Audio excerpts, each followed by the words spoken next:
What's up, Keep Pounding crew? How y'all doing? It is scheduled release day. Yo, yo, yo.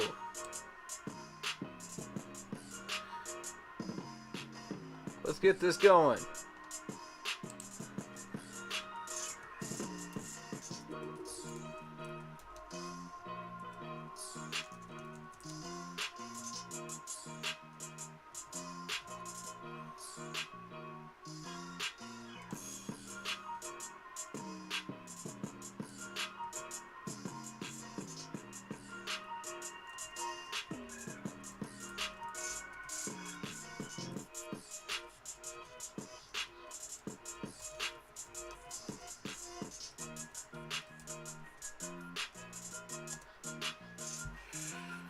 Shout out to Corey McKinney. How you doing?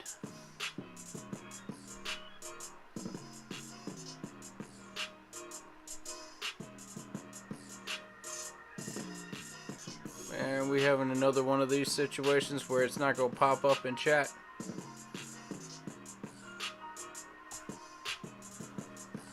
Man, come on.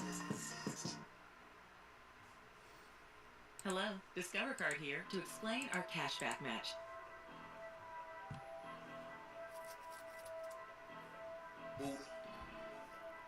Y'all ain't explaining nothing to me.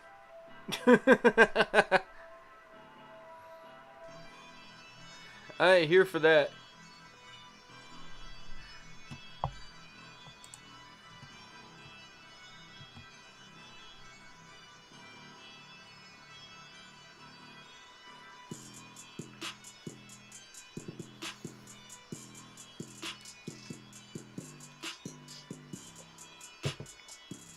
Shout out to my YouTube partner, Carol, who is checking out the stream right now. What's up, Carol? Y'all show her some love. She's still healing up. Send some prayers her way. She needs it.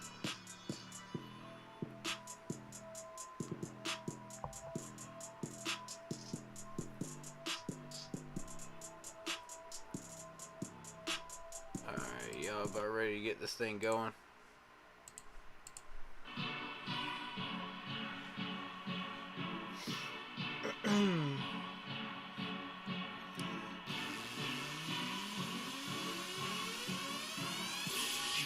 This video's almost got up to 3,000 likes, by the way.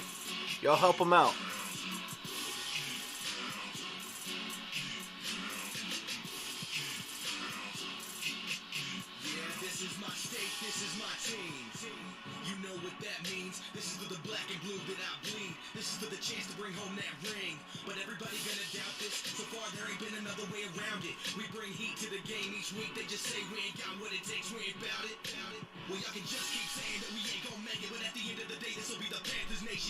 That's right.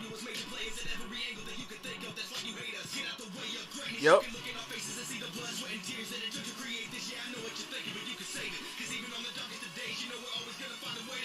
Keep pounding. Keep pounding. Keep pounding. Keep pounding. Keep pounding. Keep pounding. That's what we do here.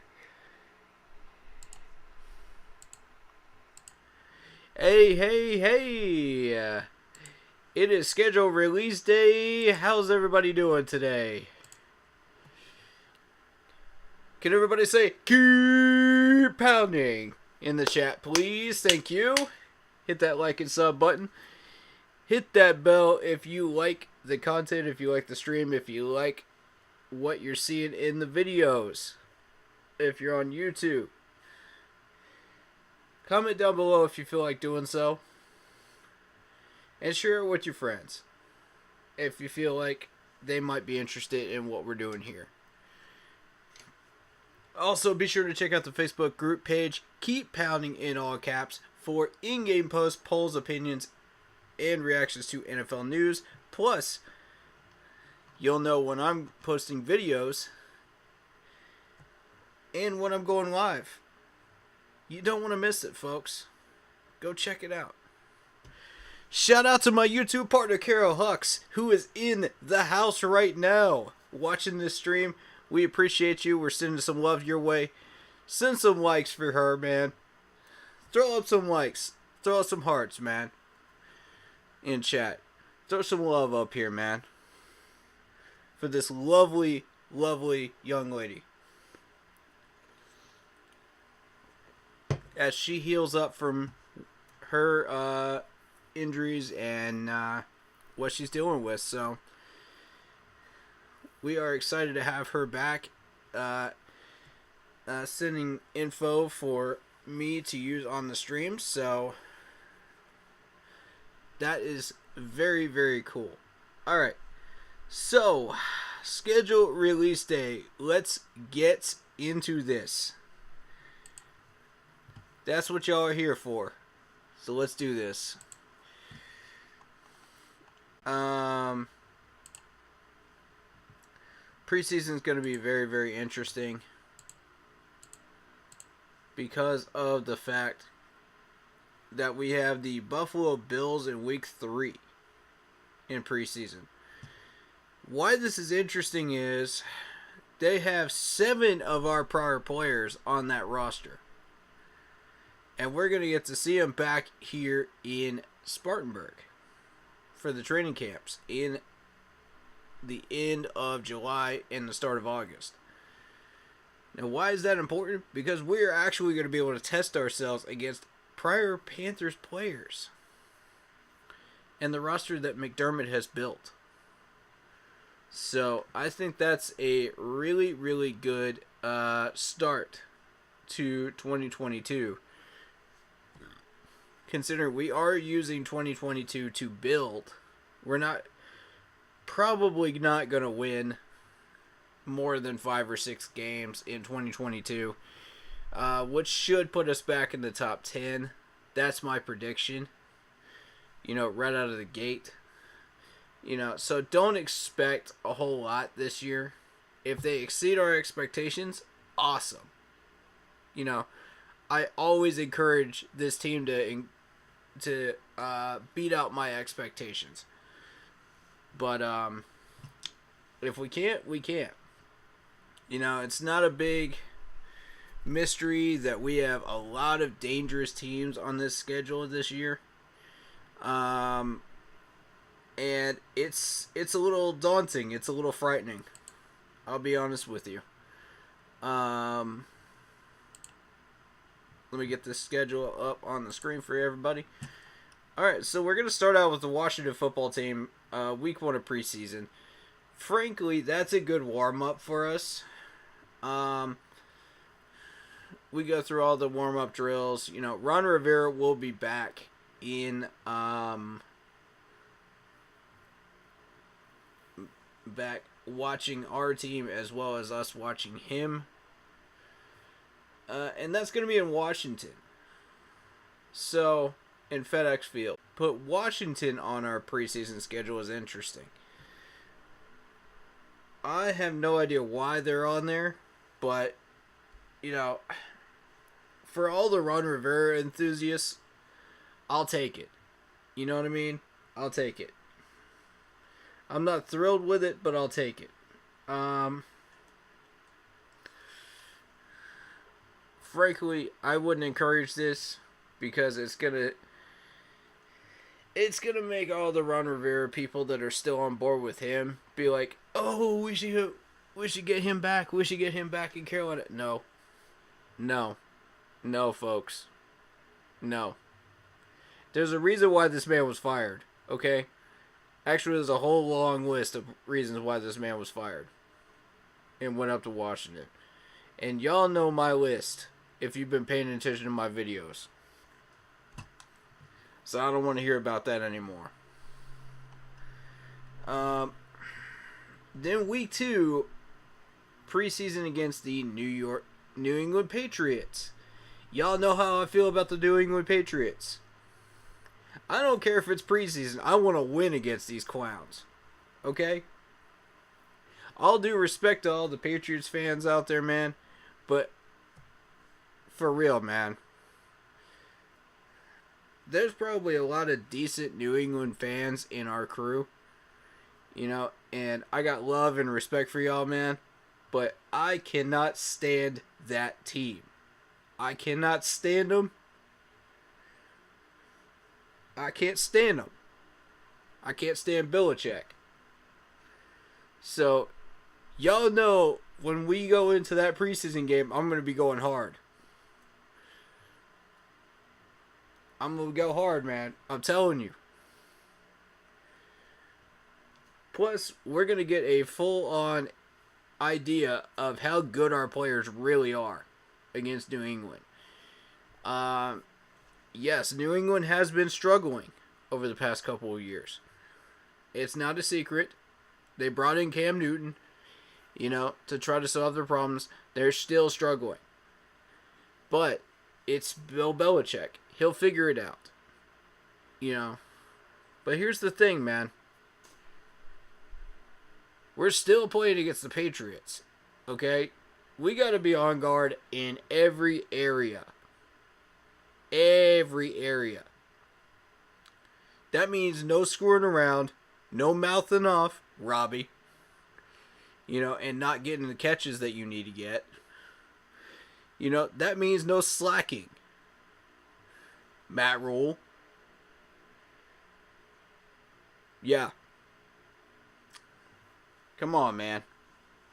You can't slack against New England. You can't slack against Belichick. He will figure it out. He will use it against you in 5 seconds. It ain't rocket science. How many times have we played New England?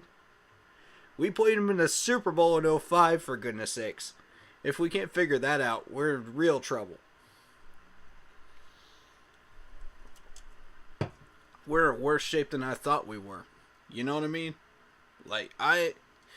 Personally, I'm glad New England is in our preseason. I'm really, really glad. Because we don't need them on top of everything else on this schedule this year. If they were in our regular schedule, I wouldn't even care at this point. Because, let's face it, folks, we're already sitting on 5 or 6 wins. That's a top 10 draft pick for next year, which is fine. When we're trying to fully build up, and we are doggone close to fully building up. We need one more year. I feel like we just need one more year. And I'll show you that depth chart in a few minutes, because I know Carol hasn't seen it. But most of you have. But we'll go over it again. I don't mind doing it. But New England and Buffalo, in weeks 2 and 3 of preseason, we're going to find out exactly how good we are. No doubt. No doubt. I want to see Matt Corral in action. That's what I want to see. I want to watch Brandon in action. I want to see what both of them could do. I've been hearing nothing but positive things about both of them, and I want to see them in action. Up close, impersonal, right in front of me at the training camp in Spartanburg. That's what I want to see. I'm not going to miss that opportunity, folks. I feel like we're about to have joint practices with the Bills. We'll find out. They haven't officially announced that, but I feel like that's going to happen. So now we get into the juicy parts. Let's go. Before we start on this regular season schedule, I'm going to go ahead and go through this depth chart for Carol, because I know she's not on here very often, and I really would like to display my thoughts and opinions on this real quick. We got Sam Darnold starting, Matt Corral second string, PJ Walker third string. That's about what I expected. ESPN is covering this pretty accurately with the current depth chart projections. That's not the official depth chart. The official depth chart will be released right shortly before preseason game number 1, after all the cuts in the first 2 weeks of preseason. And I'll get to the one cut that we had this week as well, that I just posted about earlier on. I think it was yesterday I posted that. Anyway, CMC is back. He's healthy. We got Chuba Hubbard. We got Donta Foreman, who's string. DJ Moore just got extended. Terrence Marshall looking good. Shi Smith got in trouble with the law. We're waiting to hear about him. Robbie Anderson. Y'all know how I feel about Robbie. I've been going on some rants. About him. He better step it up this year. Because honestly, we could still trade him right now for a 3rd round pick. I highly recommend we do that. Highly recommend to get that 3rd round back for next year in 23's draft. I think we can find a wide receiver. Come on. Zylstra, 2nd string. CJ Saunders, 3rd string. I don't think Zylstra's ready for starting role. If we move Robbie, I would sign somebody probably. Rashard Higgins, the new wide receiver. Andre Roberts, Aaron Parker. Nobody knows who Aaron Parker is. Or Andre Roberts. Camp bodies probably. Tommy Tremble, Ian Thomas, who just got in trouble with the law. This offseason, Stephen Sullivan, Colin Thompson. Colin Thompson's probably a camp body. Don't expect him to stay. Icky, the new left tackle, starting out the year. Cameron Irving, Brady Christensen, Aaron Monterio. Now, here's my question. With the rumors circulating with Brady Christensen possibly being in a starting role, where does that leave Cam Irving? Where does that leave him? We got a huge question mark circle chair here at left tackle. Who's going to start this? Who's going to start here? Do y'all really think Icky's ready to push starting role for 2022? I don't. That's the only part of this depth chart I don't agree with. Brady Christensen has had enough experience. I think he should have starting role. Icky should be learning behind Cameron Irving at 3rd string until he's ready to move up. That's my opinion. And it won't take Icky long. I can guarantee you that. And for those that don't know how I feel about Icky, he brings determination, loyalty. He's been a Panthers fan his whole life. Now he's in the locker room. That's passion.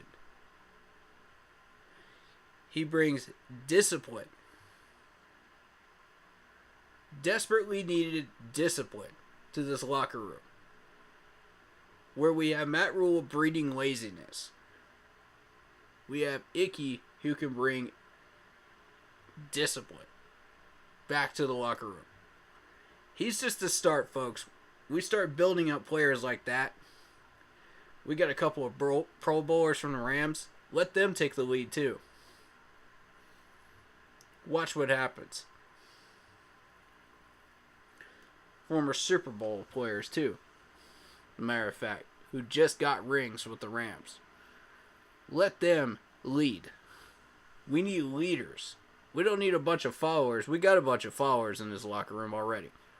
We need people like Icky.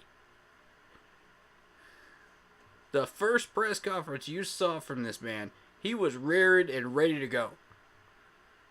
He said, I'm going to give you everything. I'm going to give you everything. If I don't, I can't look you in the eye. That's exactly how I approach things, y'all. If I can't give y'all 110%, what's the point?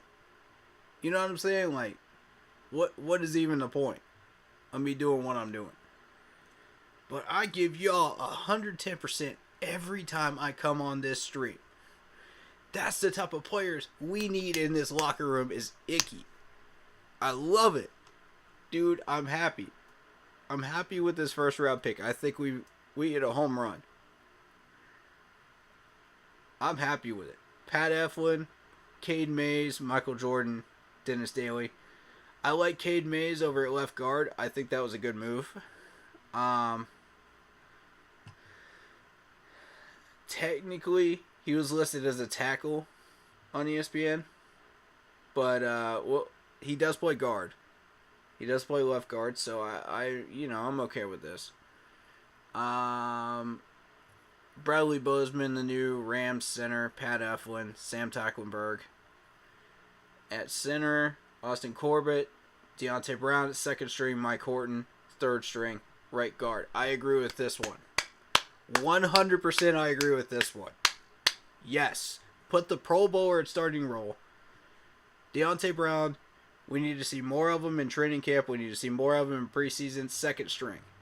He's better than Mike Horton. That's been proven in the small amount of time that he's played. Taylor Moton, Austin Pleasance at right tackle. That's it at right tackle. Could we possibly have a third right tackle? Maybe. But you know what? I'm thrilled with it. I'm happy with it. Brian Burns, Marquise Haynes Sr., Amir Barno. Barno's the new one that we just drafted. 6th round, correct me if I'm wrong. 5th or 6th round. One of those two rounds. Blue was 5th, actually. Daryl Johnson. Then we got, on the other side, Utah Gross Matos. I believe Gross Matos is ready for the starting role. I agree with this. Jacob Tuioti Mariner. Don't know anything about him. I want to see him in training camp. Frank Heron. Austin Larkin. Take him or leave him. We really could use some help on the right side to help out Gross Matos. If we really don't believe that Gross Matos is ready for a starting role, then we could go for Ingram. I highly suggest we go for Ingram. Because I think that Ingram is the best fit for us. $8 million, we're sitting there with $30 million right now. Let me find it.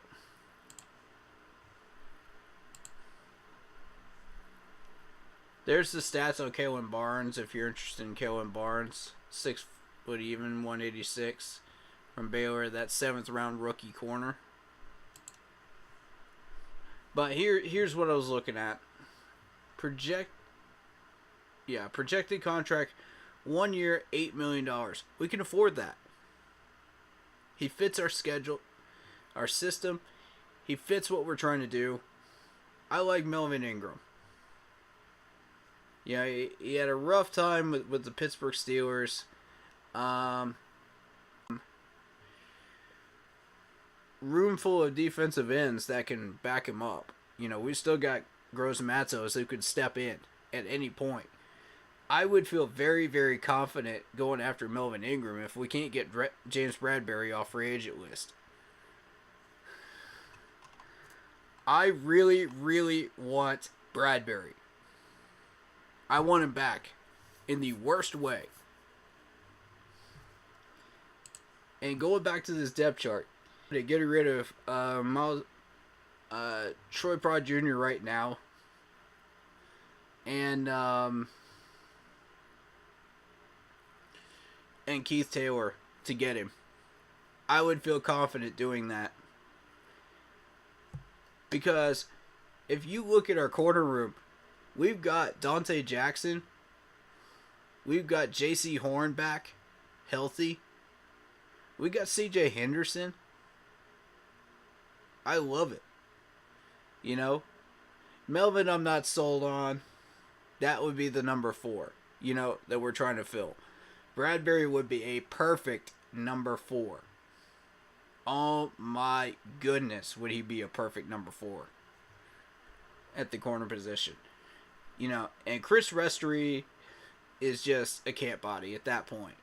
Melvin would be a third stringer at that point. I mean, that is a corner room that we can be proud of. That is a nasty corner room. We haven't had a corner room like that since 14 and 15, y'all. I want it back. In the worst way. And here's the thing. We can pay for it.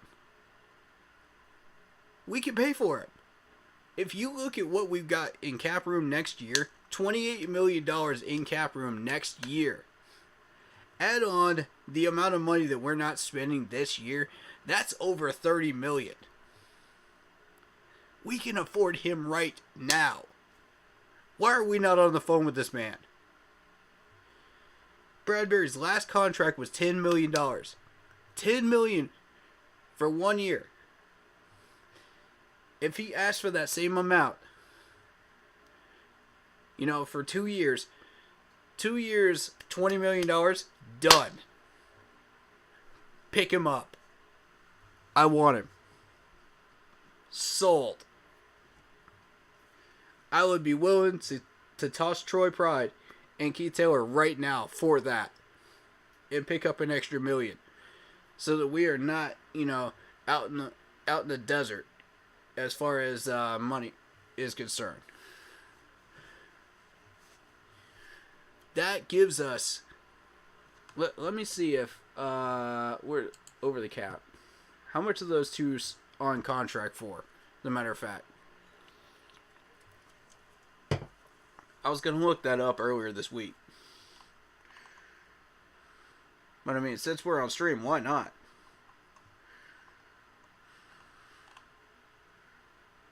This will be fun, y'all. This will be fun.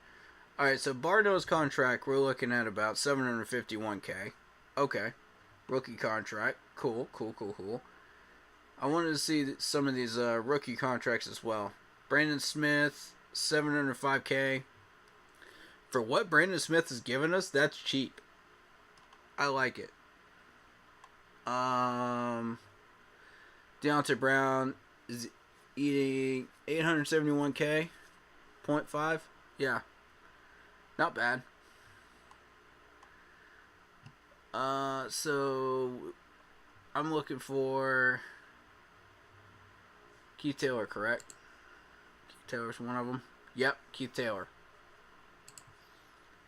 Keith Taylor is eating up $901K right now.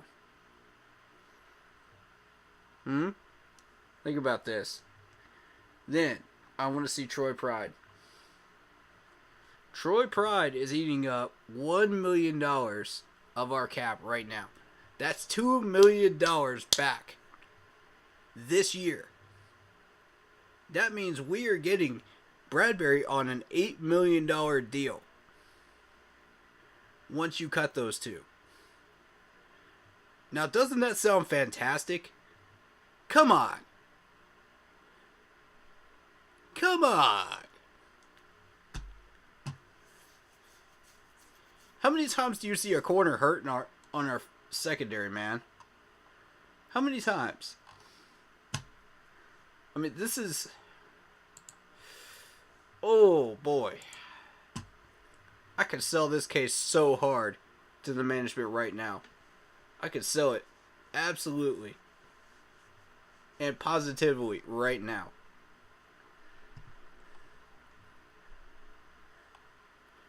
Yeah, if you look at the rest of our corner room, Dante Jackson is solid. If you remember what he and Bradbury were doing together, oh, it was dirty when both of them were healthy. You did not want to throw it near either one of those two.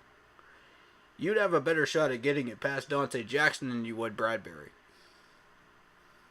That's a solid fact. You can go back and look at the stats on that one.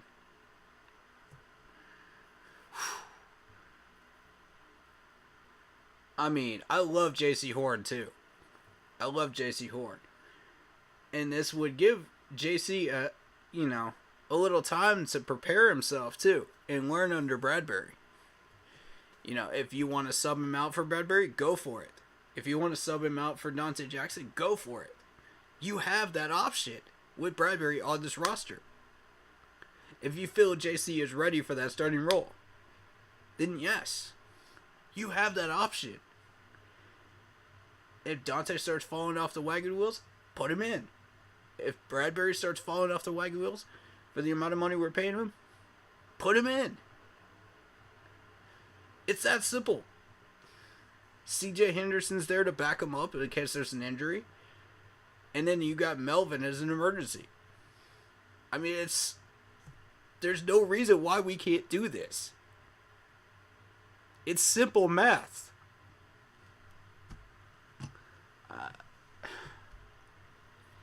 It frustrates me to no end that we have not even called this man yet, considering our history with him. And Scott, please, man, if you have not watched our Panthers history in 14 and 15, please go check out our defense. I'm serious, dude. Do your research on our defense in 14 and 15. It was nasty. That's one of the dirtiest defenses we've ever had. I was proud of it. I was proud of it. Oh, man. And we are this close to getting back to that type of defense again. Thanks to Scott Fitterer. Thank you, Scott. Thank you. Hats off to you, sir. I tip my cap to you, sir. You are doing God's work with this team right now. For real. You are doing magician's work with this team. I can't praise this dude enough. So, linebacker-wise, we needed a lot of help. So we got Damian Wilson, who got in trouble with the law. Now, this is where things get a little choppy. We do have Corey Littleton. We do have Shaq. We do have Luvu. I don't know how I feel about Kamal Martin, though. I don't know how I feel about Julian Stanford. We just drafted Brandon Smith. I feel confident that he is a solid run stopper. That is his job. He stops the run. Period. That's what we got him for. You see sweeps, you see draws, you see ISOs, you see screens, he's there. Put him in those packages. When you feel that they're very, very strongly that there's going to be a run, put him in. Now, pass coverages, that's where you're going to want to rely on Shaq a little more. That's where you're going to want to rely on Corey Littleton. And Luvu is a little untested when it comes to that. So, I'd like to see him in on more snaps on pass coverage. Let's see what he could really do during his preseason games against the Bills and Patriots. This is where he's really going to get tested. And I want to see how he handles it. And I love Luvu, man. I love this dude. Can't get enough of watching him.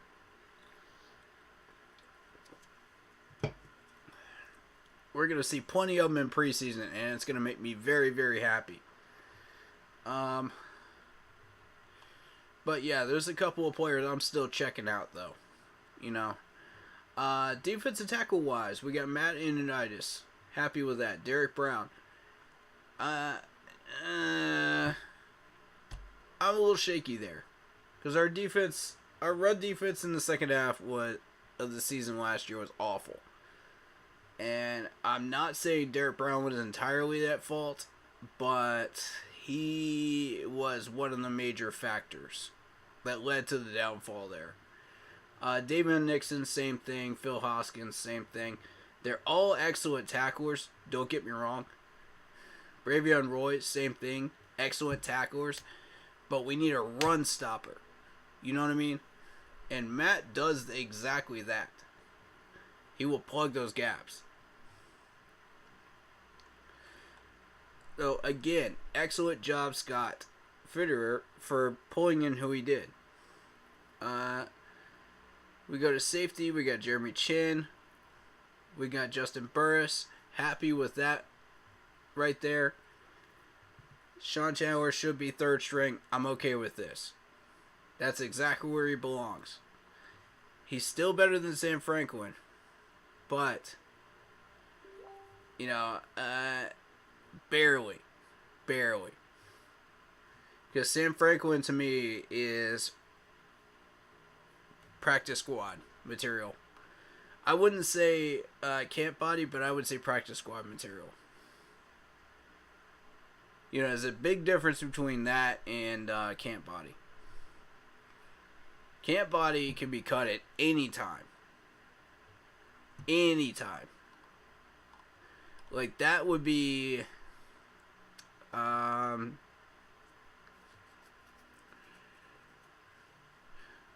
for example, let's see.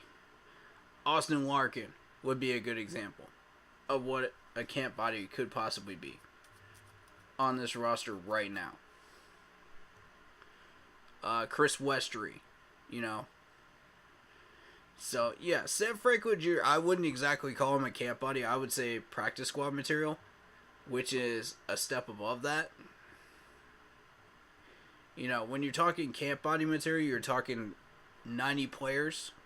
Any of them can be cut, during that time. Camp bodies. They're in the bottom, 20 or 30. That's where those two players would belong. But not Sam. No. Xavier Woods, free safety. Kenny Robinson, backup. I like it. J.C. Horn, starter. C.J. Henderson, second string. Keith Taylor, third. I like it. Chris Westry, fourth string.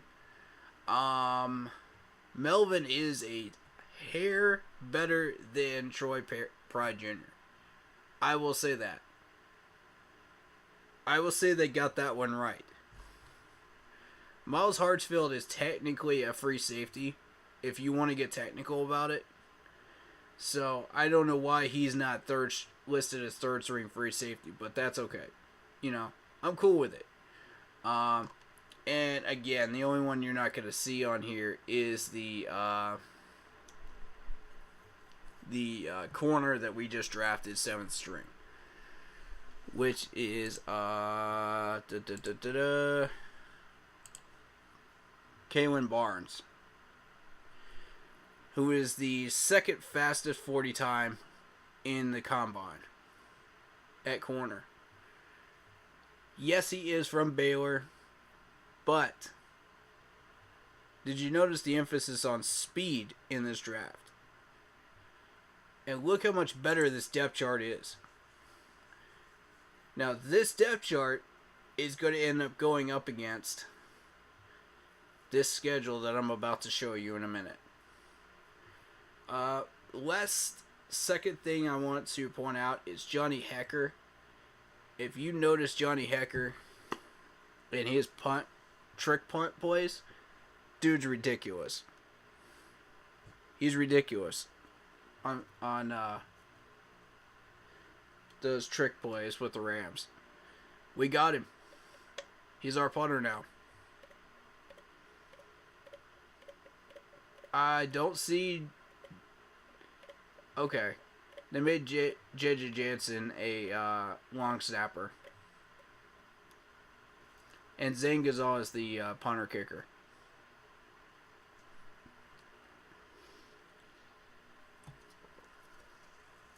Technically, Zane is our quarterback, in my opinion. If you've seen Johnny throw during those trick plays on short and medium passes, oh my God, the accuracy. And that quick release.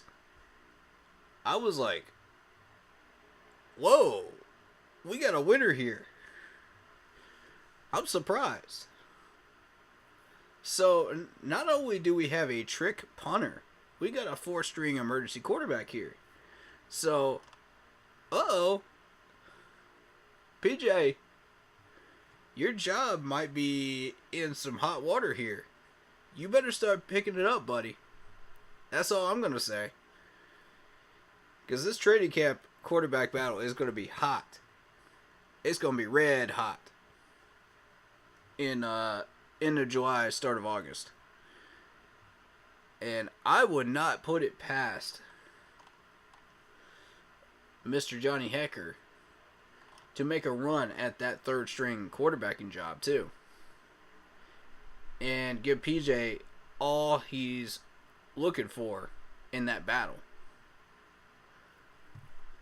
But Sam Darnold and Matt Corral are battling for first string. We all know who should be put in. It should be Matt Corral at this point. Sam Darnold is not ready. He's a second stringer, posing as a starter. He's not ready to push the limits right now. I mean, it's obvious. It's obvious. If you really believe in Sam Darnold that much, we'll run with it. But, you know, I don't know. And I want to point out one more thing before we look at this schedule. I want to point out one more thing, y'all. Hold up.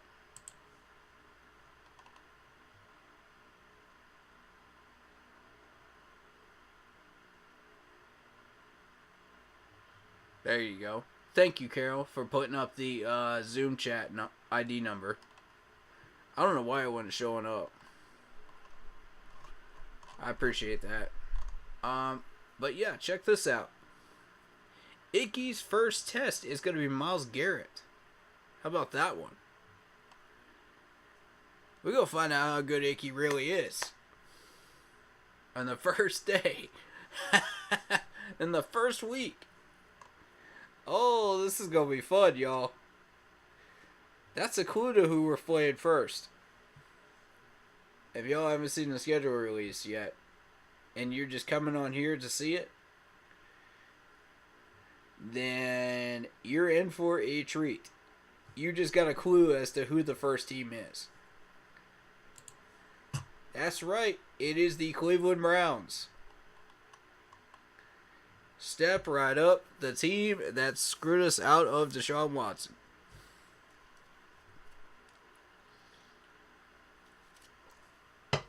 Because they were willing to give this man $250 million. Alright, so Cleveland Browns. Are we going to get to see Deshaun Watson in the first game? What do y'all think? If I'm Baker Mayfield, I'm not happy. Because here's the thing, man. Did they even tell Baker Mayfield they were going to do this before they did it? Did they?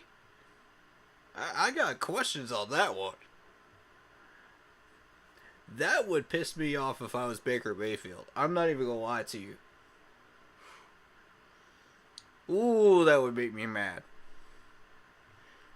I'd be like, I want out of Cleveland. Y'all are doing this to me. I want out of Cleveland. Y'all trying to make me into a second stringer. Y'all drafted me in the first round. I did okay. I got y'all to the playoffs. And now y'all gonna do this to me? Y'all want Deshaun Watson? Boy, if I was Baker, I'd be hot under my skin. There would be a burr under my saddle if I was Baker Mayfield. I'll tell you that much. I don't blame him. I don't blame him one bit for being frustrated right now.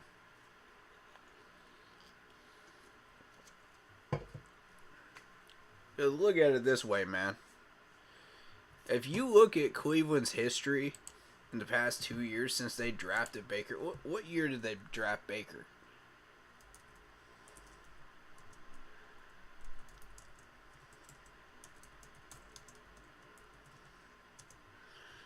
Okay.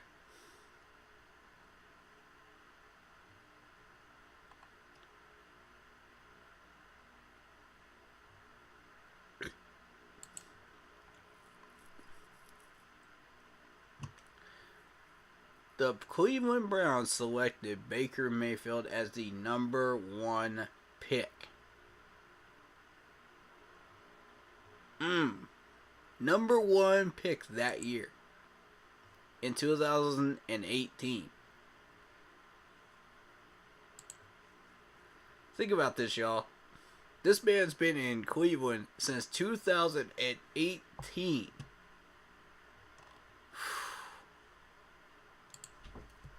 Let's see his stats.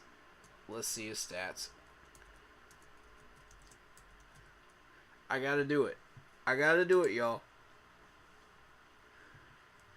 Look at this. 3,000 yards consistently since he was with the Browns. 3,000 yards every year. 27 touchdowns in his rookie year. 22 in 2019. 26 in 2020. And he only had 8 interceptions in 2020. Think about that. His worst year was 2019, where he had 21 interceptions. Just as many as he did touchdowns. But he still eclipsed every other year in yardage with 3,827. You're going to tell me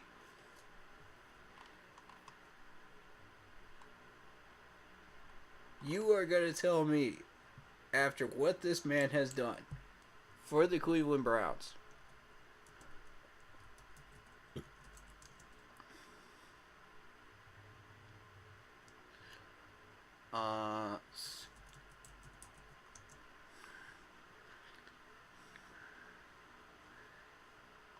if you look at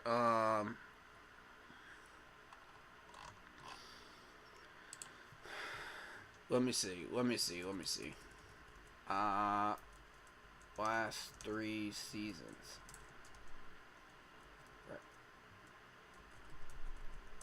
Records.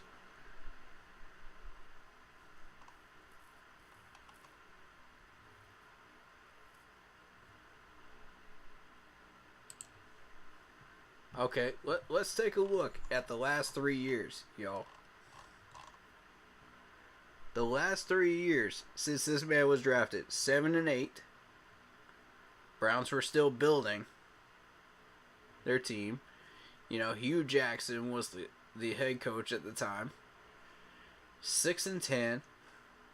All right, so they got Freddie Kitchens as the coach. They fired him. And then look at this, 11-5 in 2020. Lost in the divisional playoffs under Kevin. Last year, 8-9, a very respectable 8-9 with Kevin. That 8-9 record was not Baker Mayfield's fault. You look at his records, you look at his stats, that was not Baker's fault. Cleveland, you're making a big mistake. I'm telling you, you're making a big mistake. Watson is not going to be better than Baker Mayfield. And I guarantee you they're having that debate up in Cleveland right now.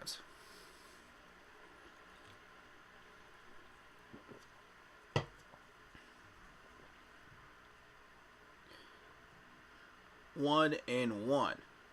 Lost in the divisional playoffs. That means they won in wild card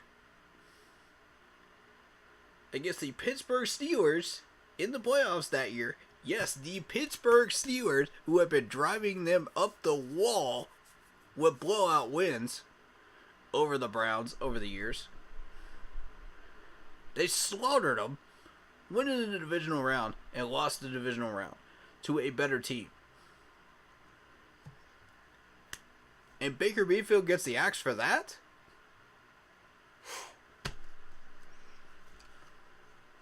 I'm not even a Cleveland fan and I'm upset with that one. That just shows you. That shows you how much I love this sport. That shows you how much I love the underdog. When you're sitting there and Baker Mayfield gets the axe for that, he gets the axe for an 8-9 season? man. Yeah, he only had one winning season, but it's not his fault. You saw what he did when he actually had a team around him. Build the team around him. It ain't hard.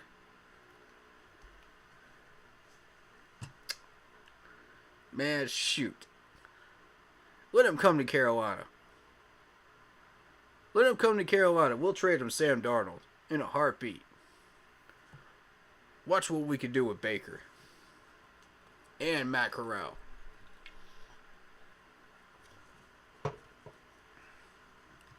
We'll make a winner out of this dude.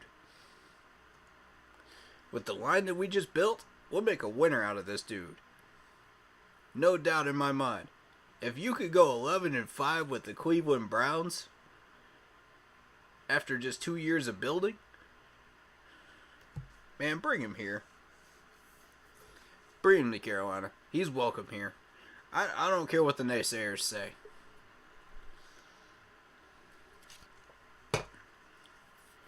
Y'all can go search up that Eagles backup quarterback all you want. You can go search up all these guys all you want. Cam Newton would be my second choice. But, you know, Baker is a different breed. I don't understand why this man is getting the axe. I don't get it. You go 11-5 with the Browns. How do you get the axe to Deshaun Watson? How does that make sense?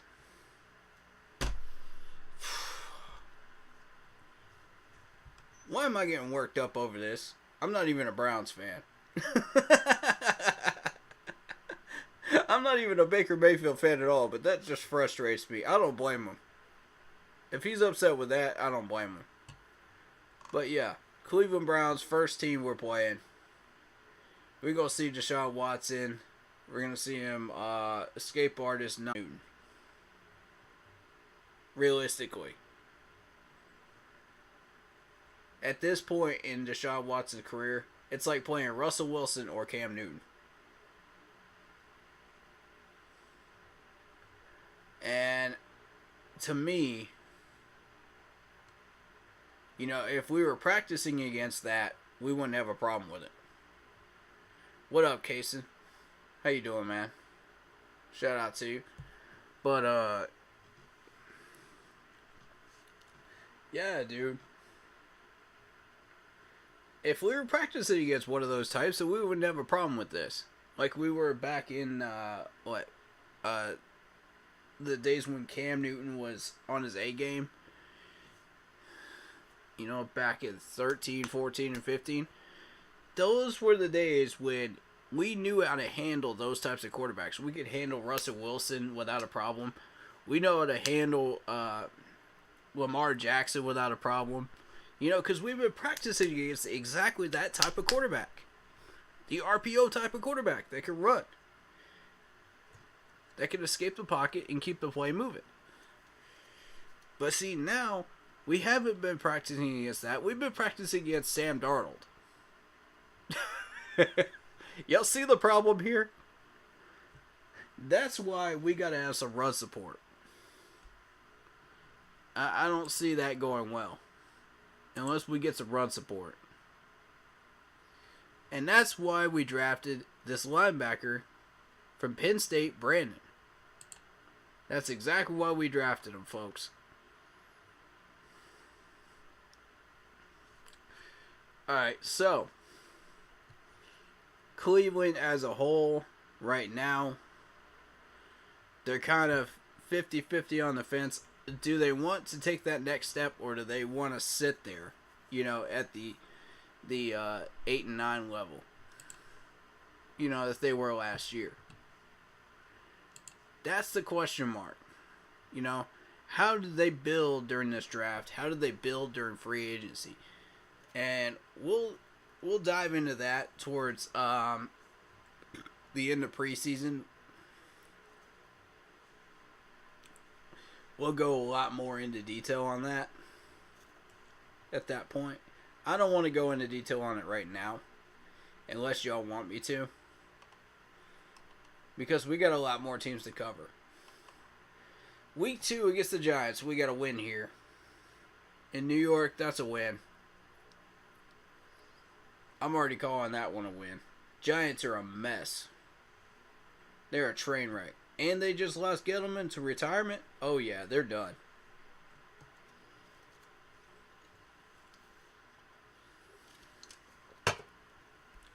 Bro, Daniel Jones might be the only one to actually try to save them right now. And even he can't do it alone. He needs a lot more help. So yeah. That's a win over the Giants. Browns, I'm going to go ahead and call that a loss right now. Opening loss. I'm okay with that. You know, consider what we're trying to do. Saints. Now, the general consensus right now. I don't believe the Saints drafted us a quarterback, did they? I don't think they did. I gotta double check that. Y'all know me, I gotta double check this stuff. I don't believe they did, though.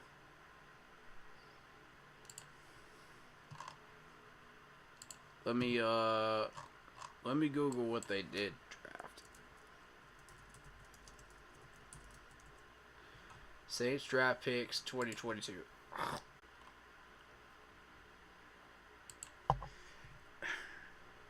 Let's see. So the Saints picked up a wide receiver and offensive tackle, a safety, a linebacker, a defensive tackle. Yep, they did not draft a quarterback, so they're going Winston. Again. Now, they're going to have some help from Trevor Penning. Trevor Penning is a really good tackle from Northern Iowa. Not the greatest out there on the list, but, you know, he's one of the better ones, in my opinion.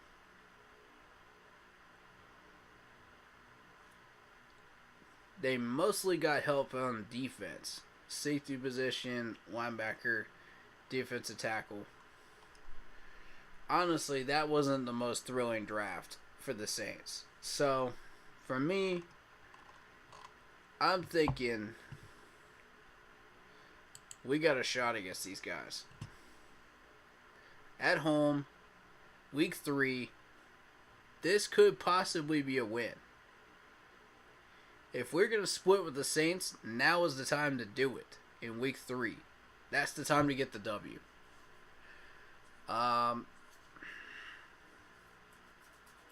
Based on what we've seen. Now, the second time around, they usually have a beat on us when we're in the dome against them. Yeah, second time around, it's dicey. I don't know if we'll see a win there. It'll depend on where that other game is. And we'll look at that in a minute. But right there, week 3, I see a win. I see a possible win. Alright, so that's 2 wins, 1 loss. Arizona Cardinals. Week 4. This is at home. So we do have home crowd advantage. The problem is people aren't showing up. So if people don't show up, we don't have the home crowd advantage, folks. Y'all know what I mean? If you see more red jerseys than you see blue jerseys, or black jerseys, or white jerseys, with blue and black on them, that's a problem in week 4. We gotta show up in that game. The fans have to show up if you want to win against the Cards. We can do some disruption, man. We can make some noise. And mess with Kyler Murray.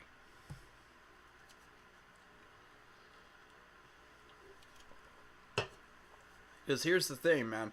A lot of what he does signal calling is vocal that I've noticed. So if you can, make a lot of noise and disrupt that, the real about that one.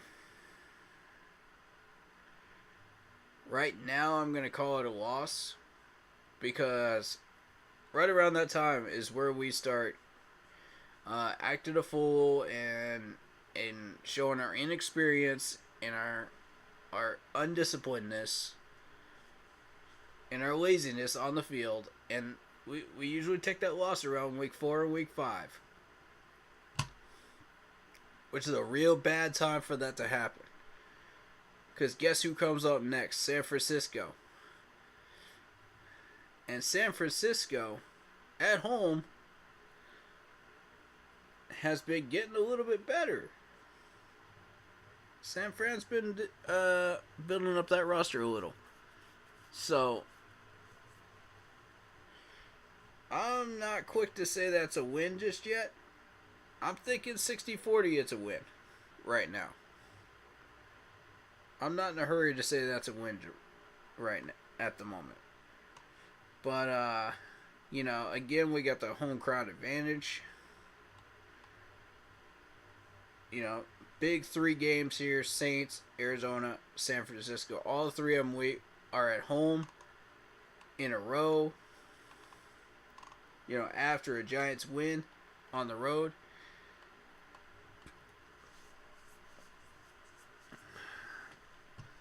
I don't know, bro. We can't even defend our own home turf. And speaking of turf, we got turf on the field now instead of grass. Now, how many injuries have we seen on turf instead of grass? It is scientifically proven. Now, with all due respect, Mr. Tepper, think about this, man. You got how much money invested in this team, and you're not willing to pay for the maintenance on the grass? When you got that much in stocks and bonds, and that much invested in this team, not to mention your soccer team will be playing on turf as well. What are you thinking, man? With all due respect, why are you not willing to spend the extra money on that? I don't know. I don't know. How many rants have I gone on about preventing preventable injuries? How many? That's one way to do it. You switch back to grass, please. Please switch back to grass and pay the money. You were willing to make deals with York County. Why can't you pay that money to maintain the grass for a team you paid money and invested in? Okay, you didn't just invest in a team. You invested in players. You invested in coaching staff. You invested in the fans. You invested in a whole 9 yards, okay? If your star players are not on the field, how are you making money? Point blank, how are you making money? Because nobody's going to come to these games with the star players injured. Nobody.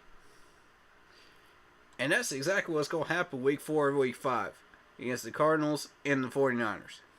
Watch what I'm telling you. That's exactly the time of the schedule that happens. Then you go into the Rams game limping. Okay, limping into the Rams game in LA and get our butts handed to us in a slaughter. 56 to 14 or something like that. Because guess who decides to put in Sam Darnold?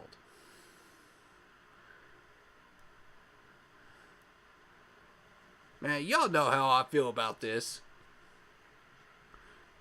At this point, the fans are going to be screaming for Matt Corral. They're going to be screaming desperately for Matt Corral. And Matt Rule's just going to say, nope, nope, nope. And that's the first sign of how he's going to get fired. Because when we end up with 6 wins at the end of the year, That's your job, Matt Rule. When you should have been fired a long time ago.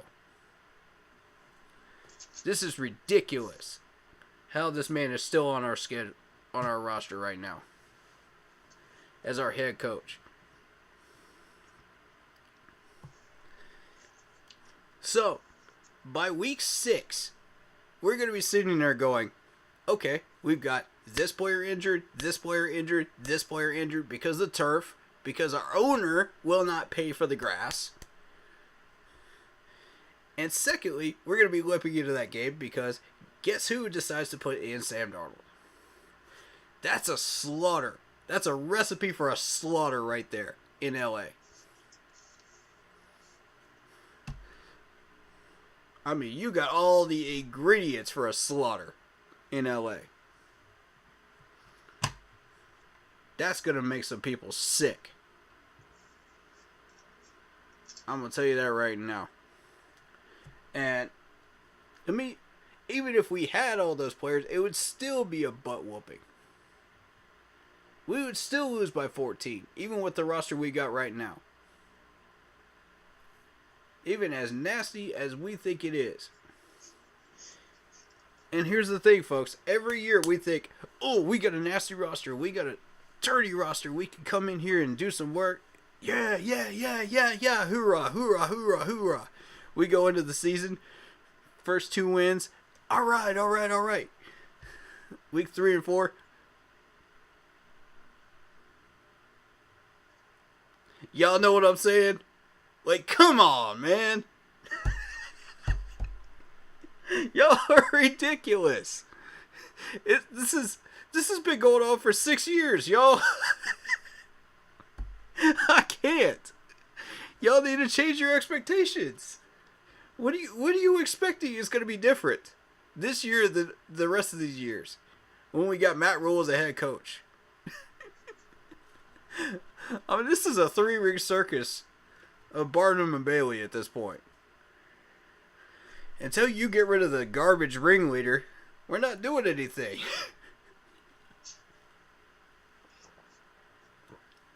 You could put in all the star attractions you want. You could put in elephants, you could put in giraffes, you could put in fire hula hoops, you could put in tightrope people. It's still not going to matter. It's still a circus at the end of the day. That's exactly what it is. And you have to accept it for what it is. Otherwise, what are you paying for? For real, what are y'all paying for? When you buy these tickets, what are you paying for? You're expecting a win, right? Wrong. And some of y'all travel all the way across the country for this garbage, too. That's the most hilarious thing. When you know we're going to take a loss, and you still travel across the country, you pay all that money. Like, I don't understand it. I don't get it. Y'all do what you do, I mean, but,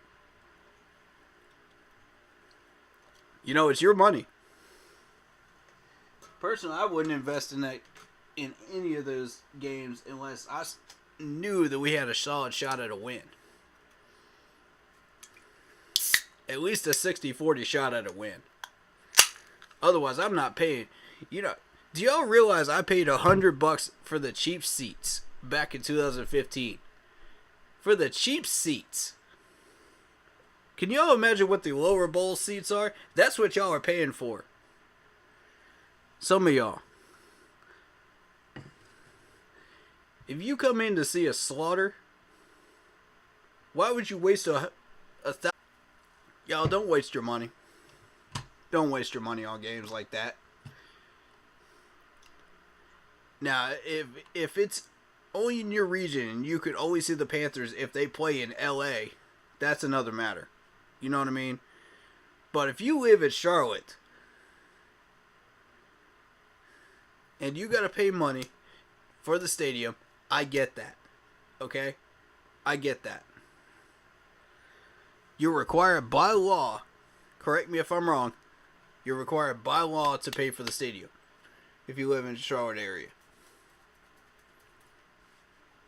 But if you don't live in Charlotte and you live in the Carolinas, you live in Tennessee, you live in Georgia, you live in Florida, and you come up and you pay all that money and you know it's going to be a loss, why would you pay that money?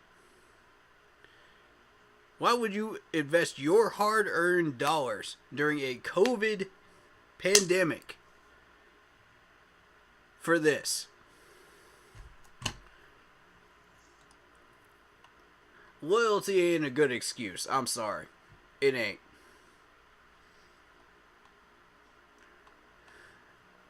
And if that's what you're expecting out of that Saints game in week 3,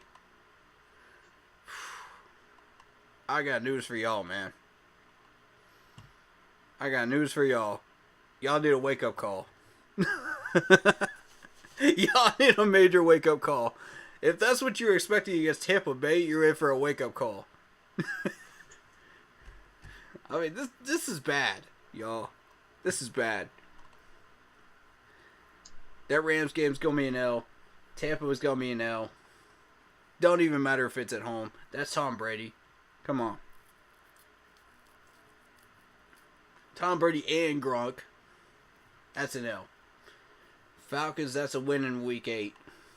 Bengals, that's a loss. Bengals didn't lose that many good players over the offseason. Plus, they had a decent draft, too.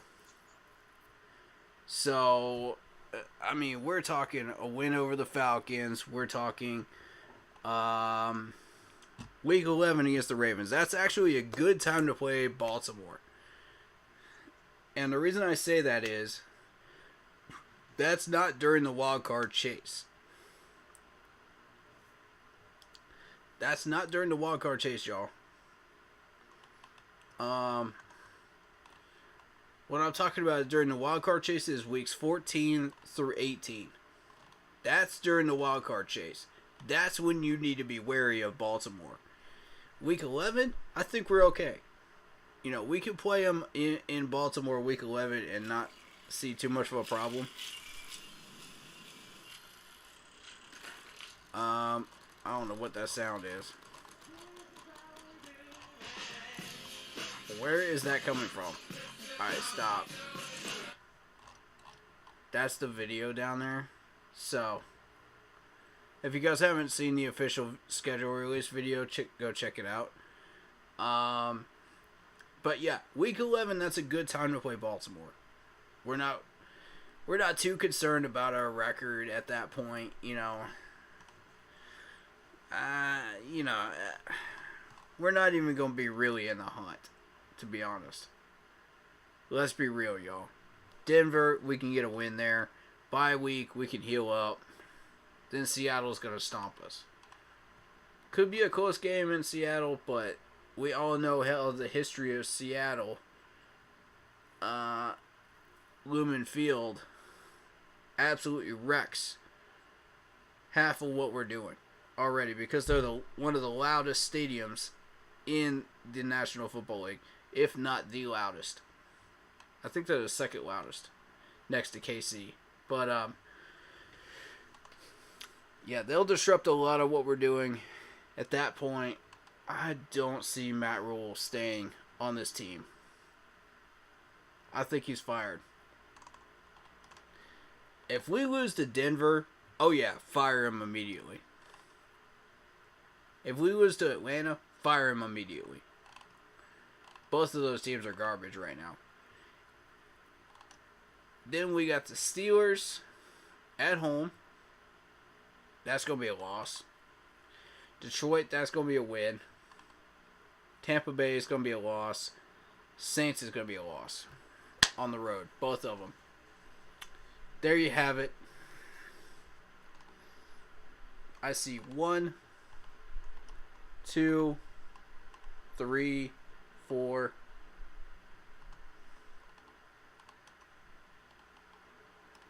5 possible wins. And the 6th is the Saints. Folks. I see a split with the Saints, so that's 6. If we get lucky against the Cards or the Niners, that's 7. But I don't see it.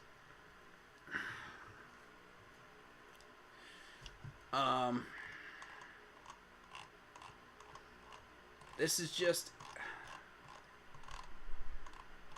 all of what happens between week 1 and week 5 is a recipe for us getting slaughtered by the Super Bowl champion Rams.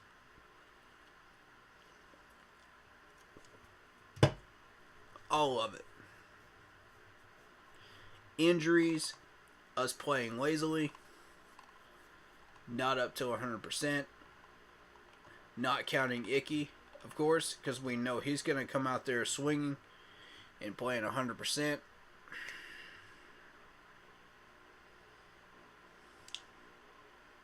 If we're lucky, 7 wins.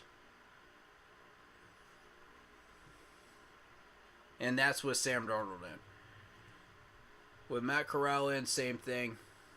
We don't know, what Matt Corral is going to do until after we check him out at training camp.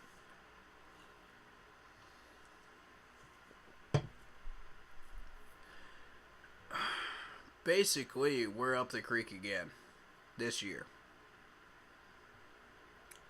Now, these guys can surprise me. They can go 8-8, but it's to our detriment.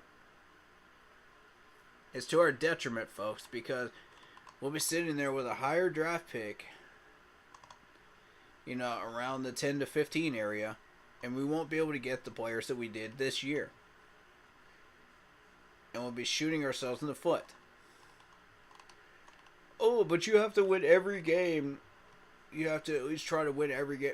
That's the narrative they try to... But here's the thing. The NFL draft is what it is. You have to accept the draft for what it is. It's a system that rewards weaker teams and helps them to build into stronger teams.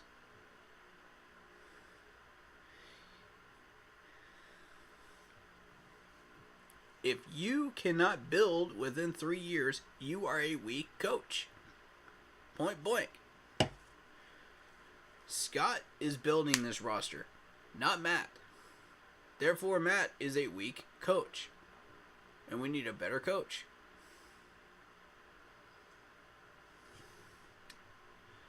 But at the risk of screwing up his job, Scott has said nothing. He has not fired Matt, which he has the power to do. At the risk of him losing his job, he has just gotten it, right? He has proven that he is a great general manager, probably the best in the league, in my opinion, as per right now. Next to Bill Belichick, of course. And you are still fresh on the job. Second year in, you don't really have the power to make those calls at the moment with risking your job. I get that. I'm not mad at that.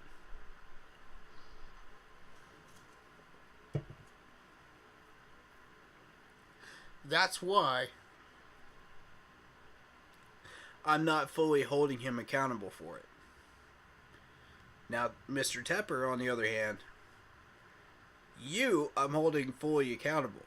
You're the one that gave him the 7-year contract. You're the one that paid him all that money and bought him out from New York. You're the one I'm holding accountable for that. With all due respect, Mr. Tepper, I got all the respect in the world for you right now. But, you shut all those workers down in York. You did the right thing. Why should these guys work their butts off when they're not going to get paid?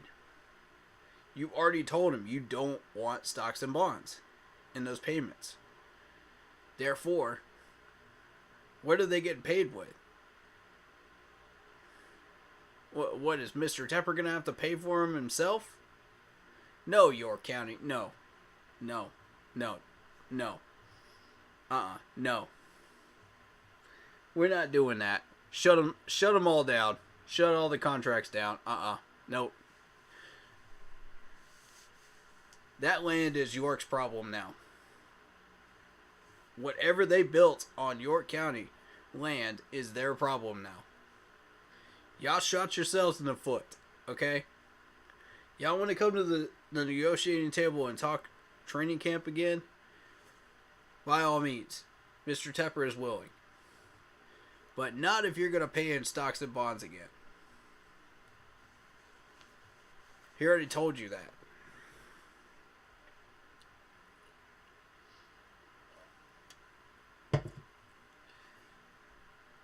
Therefore, he has my respect for doing that. But you screwed up. You know? Admit to your mistakes. We can move on. You know? Then we are free to go after people like Sean Payton. You know, who we are rumored to be looking at. You know, I don't know if I believe in that rumor or not. Not enough people are circulating that around. So I don't know if I believe in it or not. Until I start seeing a few official sources start circulating that around, then I'll start believing it. But right now, I don't. Therefore, I think we just need to pick up somebody with some NFL experience, somebody that can keep this locker room disciplined, not lazy, you know, not willing to go outside of the law and do stupid stuff, you know. Keep them disciplined. That's number one. Okay, number two, we need a locker room that is passionate about Carolina football.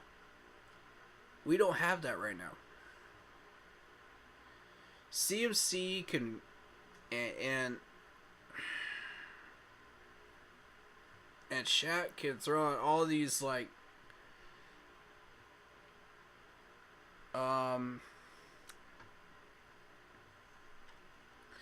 locker room speeches all they want. But if these guys ain't listening, you're not going to get through to them. Okay? They're making more money than the head coach is. So they're sure not listening to him. They don't care about Matt Rule. That's been made clear. And that is the trick number 3 of being a head coach. Get through to these players.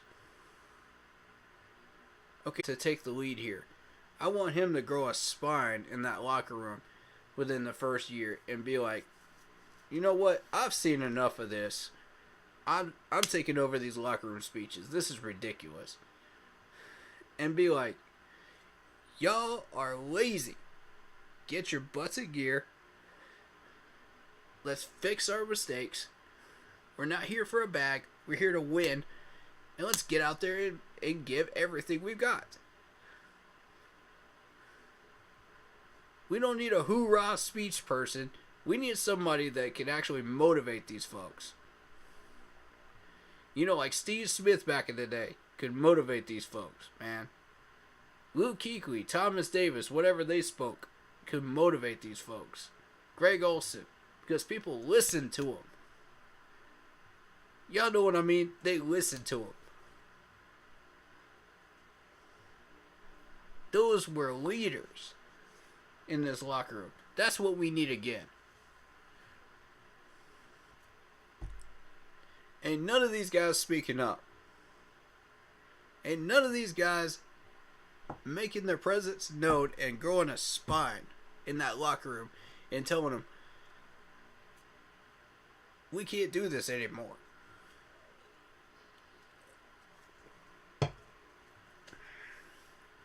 Ain't none of these folks doing that. And that's what makes me sick. You know, it's just another year of this nonsense. You know what I mean? Why waste your ticket money? You know what I'm saying? Why?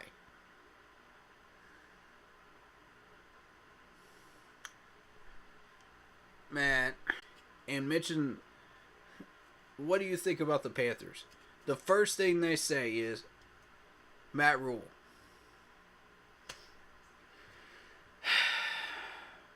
Guys, this has got to stop. This has got to stop for real. The second thing they mention is, oh, you had 3 players in trouble with the law. Oakland Raiders, right? First team they think of. That's the reputation we're building right now.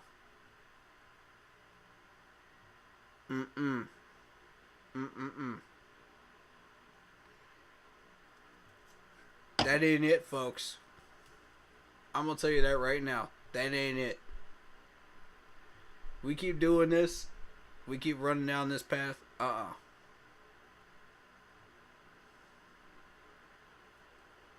don't see wins in our future if we keep doing this. I am sick and tired of having those conversations. Aren't y'all? Please tell me I'm not the only one.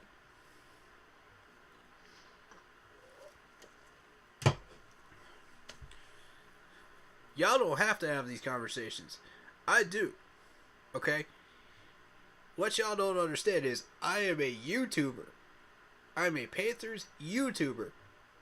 Therefore, I have to promote this channel. I have to promote this Facebook group. Therefore, I have to have these conversations. These difficult conversations with these folks. And, man, God love them, man. That's one of the most stressful things as a Panthers fan. It really, really is. And when I have to go back to 14 and 15 and have conversations about that, nobody wants to talk about those 2 years. You know why? Because we weren't supposed to be there. According to ESPN, NBC, Fox, ABC, and anyone that carries us as a national network, except for NFL Network, because they've had us to be there in 14 and 15. They hate underdog stories. They hate it when teams come out of the blue that are in the bottom tier and come up there and reach the Super Bowl. They hate that because it threatens their power. And that's exactly what we did in 14 and 15. We get rid of Matt Rule. We get a competent head coach. We fix up this roster just a little bit more in 1 year. We're going to do exactly that again. Let them talk their smack. Because you know what? Every conversation I have, once we reach a positive reaction, that's what I want. When I start promoting this channel again to those folks out there, man, after we reach the playoffs again, consistent winners, you know, we get 2 or 3 consistent winning seasons. That is when I'm going to be proud of this team. And I'm going to say, I will gladly promote this channel to anybody that wants to join us at that point. Gladly. But right, should I? Yeah, I should. You know, we want to grow the numbers. We want to grow the family, right? We want to grow the crew. But at the same time, like, how do you have those conversations, bro? Oh, man. How do you have those conversations about those 3 players that got in trouble with the law? How do you have those conversations about, oh, your team is terrible because of Matt Rule? How do you have those conversations, bro? It's so tough. Oh, man. Absolutely, I can. Alright, so the Browns is going to be on CBS. You know, ABC... CBS loves to show the AFC teams that we play against. Fox is going to cover us, you know, for NFC types. So that's the Giants game, the Saints game, Cardinals game, are all going to be Fox. Niners game is going to be CBS. Rams game is going to be Fox. Tampa is going to be Fox. Falcons, Fox. The Bengals game, surprisingly, is going to be Fox. It's going to carry that one. Falcons game, Prime Video. Uh-oh. Uh-oh. I don't like that. I don't like that, y'all. That's going to be a problem. Y'all know how I like to do these streaming sessions and watch these games too and take notes. Oh, that's going to be a problem because I don't have Prime. I'm going to look into that. I might save up a couple of bucks and do that.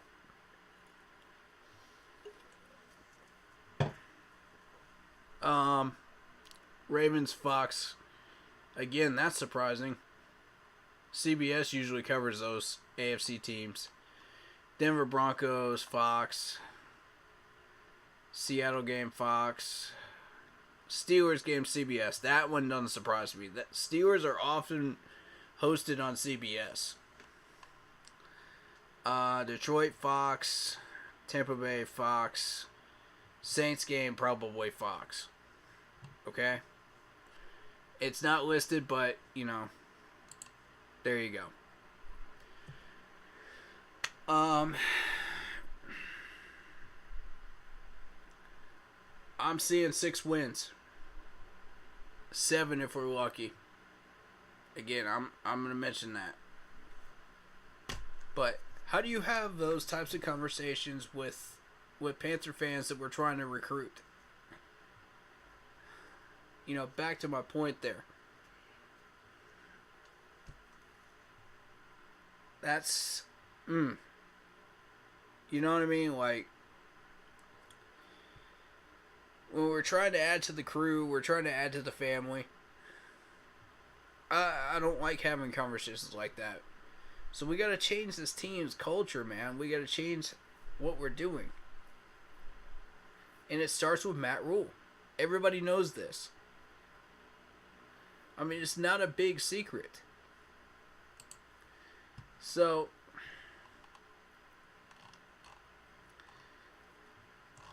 you look at weeks 1 through 5, the lead up to the Rams game, that is a recipe for us getting slaughtered by the Rams in LA. That's a recipe for it. With turf? Oh yeah. I don't care how good our roster is. I watch these people every year. They go, hoorah, hoorah, hoorah, we got the best roster ever. You know, Panthers fans,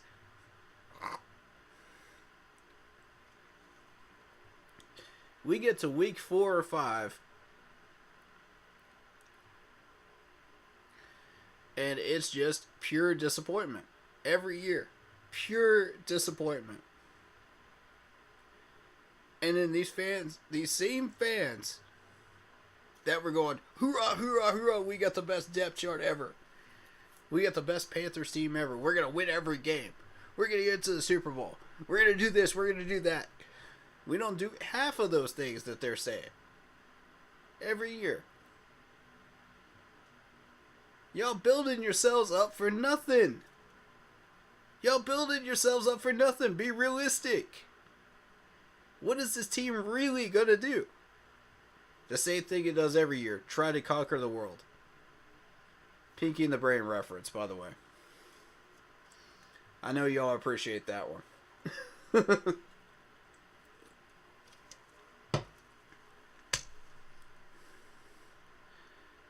Y'all see my point, though. We're expecting too much out of this team. We really are. And it's sickening. We expect this team to go 10 wins, 11 wins, 12 wins. Way more than what I predict. And then we come in here and we go, crash and burn. What were y'all expecting? Were y'all expecting Halley's Comet to come across the Earth and surprise us again? When it's not due for, like, how many more years? Come on. Give up the pipe dreams. Let's be realistic. 6 wins.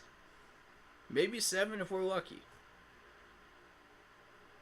I seriously don't see anything more than that. And frankly, I don't see why Baker Mayfield isn't trying to make a trade with us right now.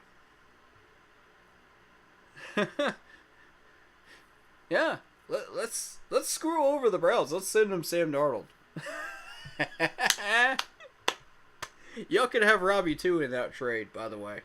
I want a third for him.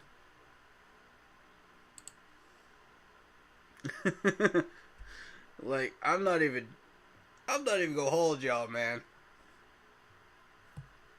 Like, I'm not desperate to get rid of Robbie, but, you know, at this point, why not? We'll get our third back for next year. I don't see why not. You know, Sam Darnold and Robbie for Baker Mayfield. Yeah. Why not? Baker's salty, man. Baker's salty. I'm going to show y'all again. Baker is a salty guy right now.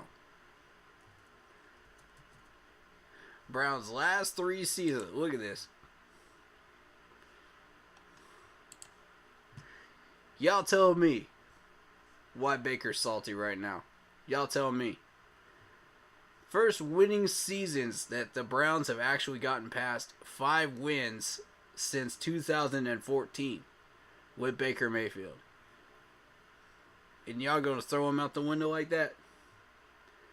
After he slaughtered the Pittsburgh Steelers, who have been absolutely a thorn in your side for the past 20 years. I didn't say 10, I said 20 years. 20 years, y'all. Look at how long it's been since the Browns were in the playoffs. Since 2002. And they went 9-7 that year. It's been since Romeo Crennel. It's been since Romeo since you saw a decent record. Mike Petrine got lucky, but you know what I mean? Like, come on, man. That's the last time you saw a decent record. And they lost to a decent team in the playoffs, too, in the divisional round. So, Browns are delusional. Yeah. Browns are delusional. So, if I'm Baker Mayfield, I'm wanting out.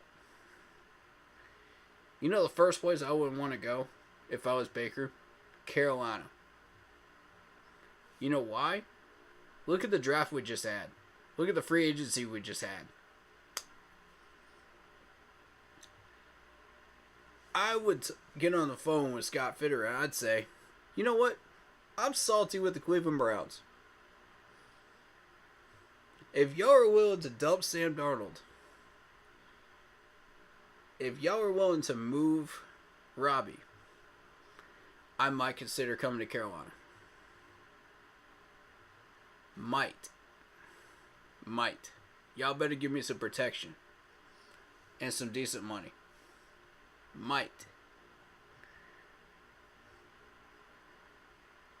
Because I'm at that point, I don't care what the management wants. I'm trying to screw over the management if I'm Baker. You know what I mean? I'm trying to make waves in the media.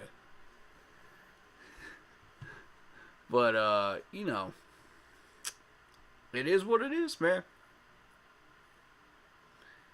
He don't want to come here. He made it clear, man. He hasn't said anything. Therefore, he don't want to come here. And that's a shame. We got one more year of Sam Darnold. But, it's like the groundhog seeing the shadow, man. We got one more year of Sam Darnold. Y'all know what I mean. The Panthers management saw their shadow.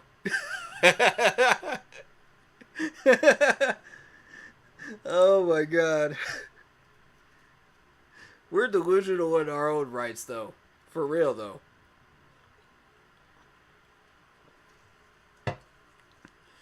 Y'all know why I'm saying that. This management's been delusional since 2016. They thought, just because we got a roster full of players, we could still be competitive. Nope. 2016, crash and burn. That's when it really started. 2017, crash and burn. 2018, we might be back in it. We got a decent defense. Offense, crash and burn. 2019, crash and burn. 2020, crash and burn. 2021, crash and burn. What do you think we're going to do this year? Crash and burn. But at least now we're building while we're burning. That's the difference. Between 2016 and 2020, we knew all we were doing was just burning. Crashing and burning. But in 2021, we started building. That's the difference.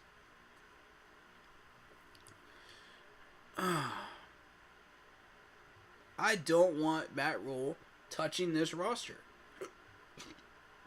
I'm gonna be straight frank with you. I don't want him touching this roster. I didn't want him touching the draft. I didn't want him touching this roster. I don't want him touching anything at this point.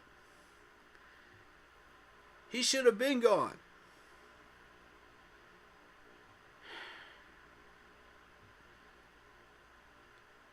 And granted, every training camp, you're going to see somebody get cut who you really strongly are passionate about that should not get cut.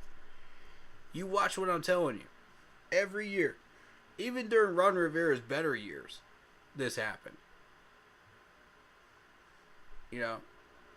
Even during 14 and 15, it happened. Where we got frustrated with at least one cut. So, don't act like that's not going to happen again. No matter who we have in charge. Whether we got a great management, from top to bottom, that's still going to happen anyway. And y'all watch, it's going to be somebody y'all buy a jersey of, too. Watch and see what I'm telling you on that.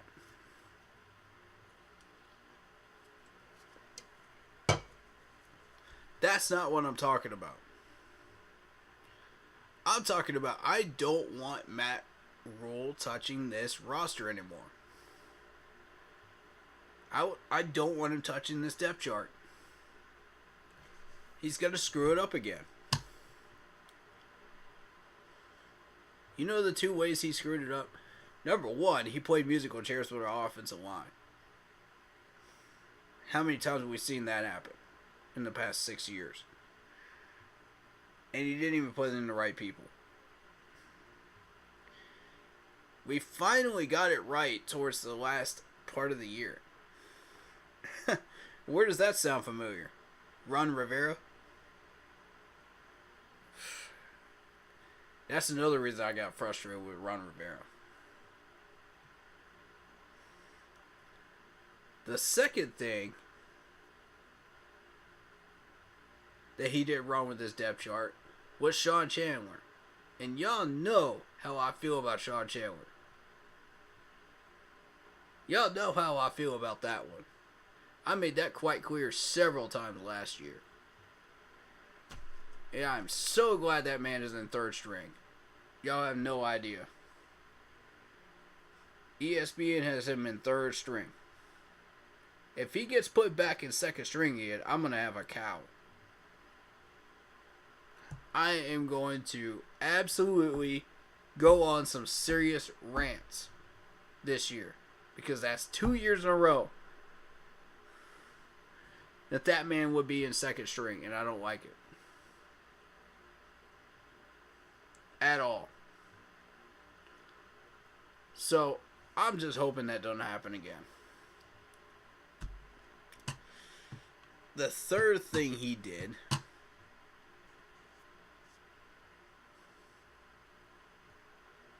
was he didn't put in the right quarterbacks in short yardage situations. We had not one, but two quarterbacks. Two. That could have dived and got those first downs. Two. That's what Cam Newton is built for. Yeah, he had that concussion history. But he's smarter about it now. He's smarter about it now. So, if you want a quarterback to go in there,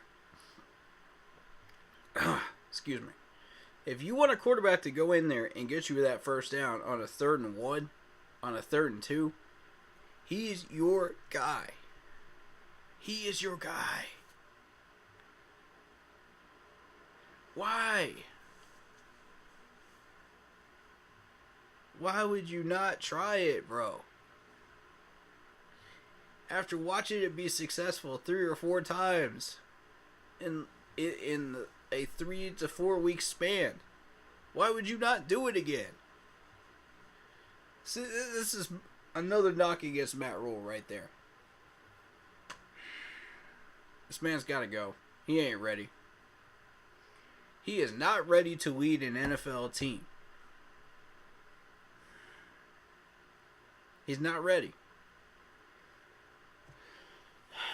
See, the system I would have in place, and I know this is not realistic, and I know people are going to poke holes in this, but I'm going to try to explain this a little bit to where people will try to understand it. And I know I'm going to get some rocks thrown at this one. That's okay. I'm used to it. I want a system where we have college head coaches that go into the NFL system as an intern.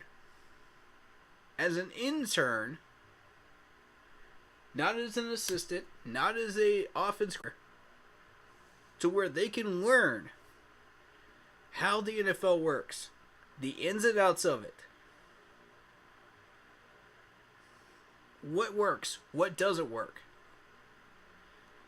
And have to pass a test at the end of it. What did you learn? If you don't get a certain percentage on that test at the end of it, back to college. Back to college with you. You can go back to the school you came from. You can go to a different school. It doesn't matter. Just go back to college. But if you pass that test, okay, let's look at what you did successfully in college. Are you an offensive-minded type of coach? Are you a defensive-minded type of coach? Let's start you out as an offensive coordinator. Let's start you out as a defensive coordinator. If that works out, you can get promoted from within. You know what I'm saying? Like, this is how we should do this. It's that simple, folks. But I know I'm going to get a bunch of heat for this because, oh, there's so many head coaches in college that are ready to go to the NFL level. No, there aren't. The only two that I see that are ready to go to the NFL level are Dabo Swinney and Nick Saban. Maybe Harbaugh. because he's been there already. Find me another one, though. Because Urban couldn't do it. Matt Rule couldn't do it. Why are you digging that deep into the college football anyway to find Matt Rule anyway? That's another thing I got a problem with. Why are you digging into Baylor and Temple to find your head coach? What makes you think you can find a head coach in either one of those teams when they have not even cracked the top 25 in years? It does not make sense to me. I don't get it. Matter of fact, what is the last time Baylor actually cracked the top 25? I don't want to find out.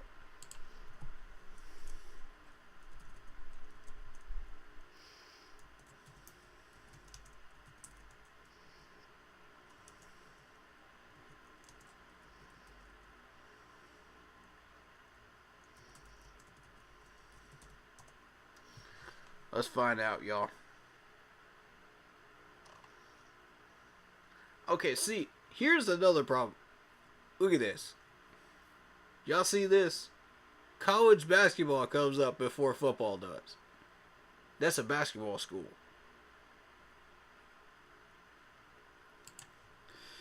Alright. So let's see.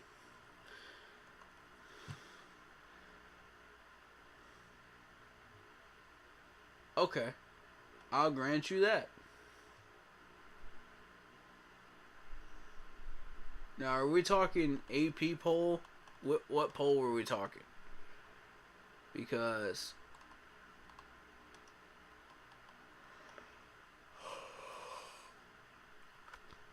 alright, I'll grant you last year they were ranked. Is that basketball? Or is that football?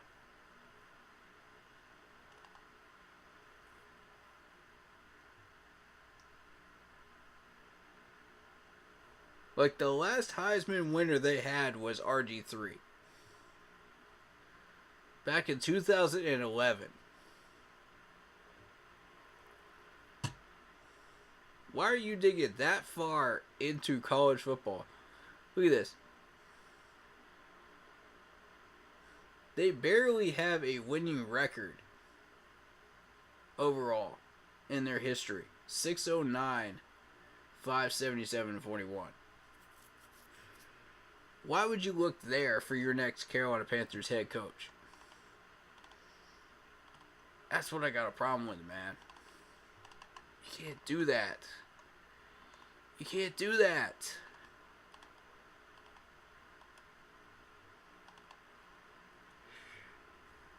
They've barely been on the rankings at all. Okay, you talk 2021, 2019, 2016, 2015, 14, 13. Okay. 2011, 2010. I'll grant you that. They've had... Alright, I was wrong about that. So they've had a little bit of a history on the rankings. However, you know, are you talking AP roll polls? What are you talking? You know what I mean? Are you talking coaches poll? Which one? Alright, I was proven wrong on that one. I'll give you that. I'll eat some crow on that one. But the overall record, though, come on, man. Why are you searching for a head coach there? And Temple's irrelevant. Temple is completely irrelevant. When is the last time Temple actually made a bowl? It's been ages. If they ever have. I don't remember them making a bowl. Do y'all? Again, I could probably be proven wrong here too. Watch me be proven wrong.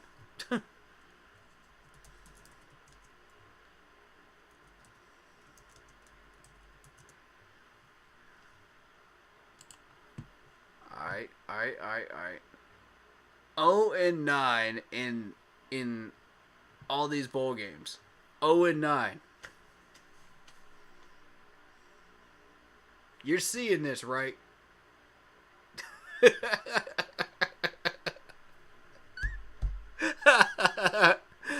You're seeing this, right?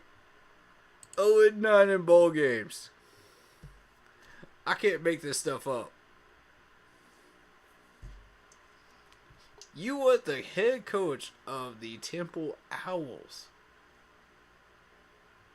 The Temple Owls. Like, who even pays attention to them? To be your next Carolina Panthers head coach. For 7 years. On a 7-year contract.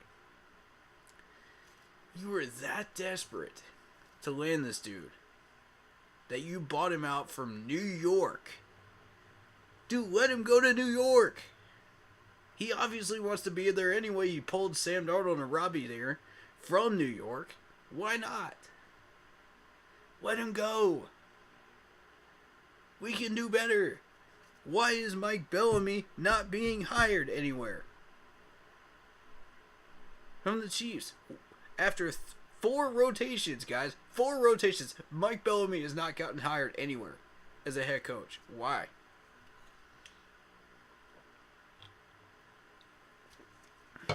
Things that make you go, I don't get it.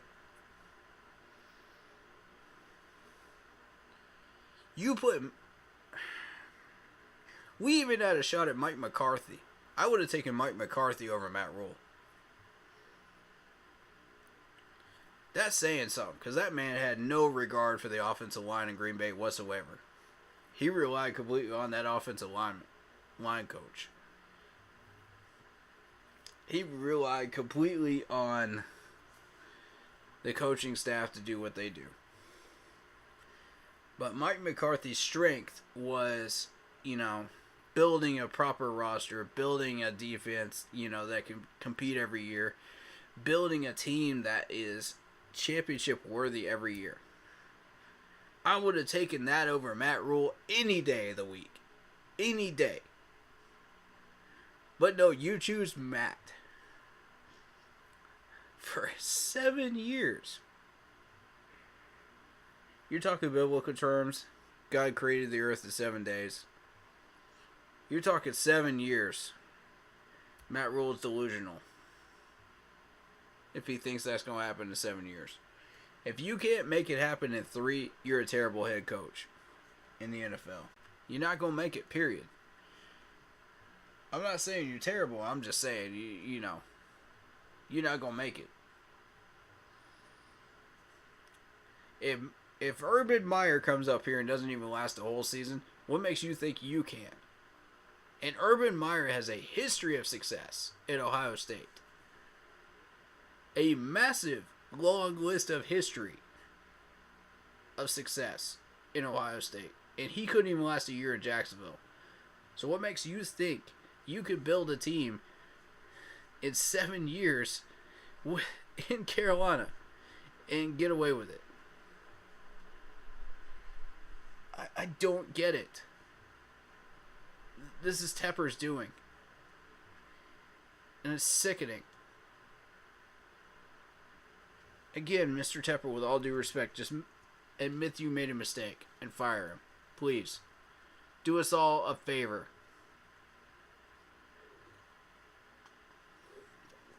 Do us all a solid, bro.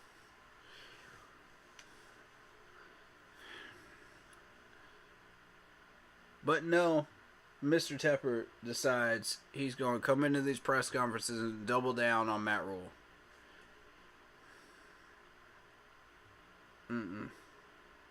It's time for a boycott. Don't buy nothing. I'm dead serious. Don't buy nothing. Don't buy tickets. Don't buy jerseys. Don't buy nothing official.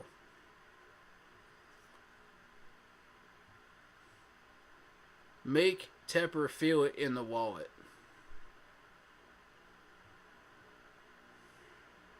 Then he might change his mind. Might. Keyword might. I doubt it. But at this point, that's, we're running out of safe recourses of ways to get Tepper's attention. You know what I mean? Without having to stand outside of Boa with signs and pitchforks. We're running out of ways to do this, folks. I don't know what to do. I don't like it. I don't like it at all. And here's the thing. If we have another...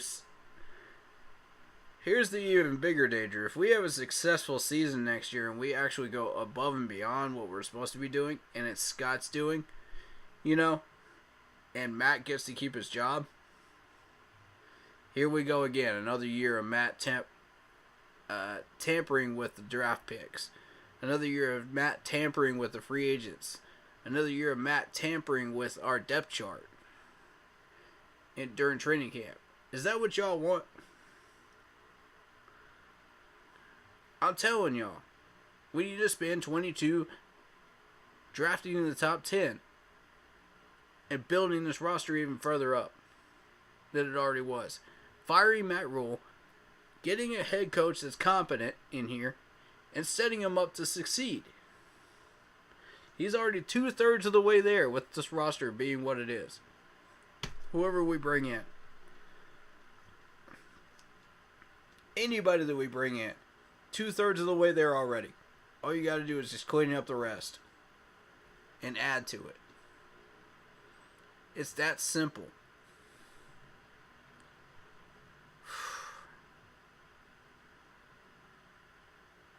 Oh boy. I hate going on these long-winded rants, but it's just necessary at this point. This team just needs to wake up.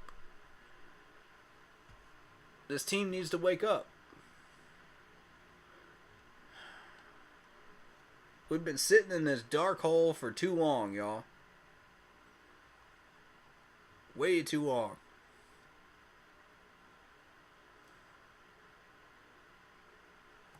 When the last time we won, I gotta pull out.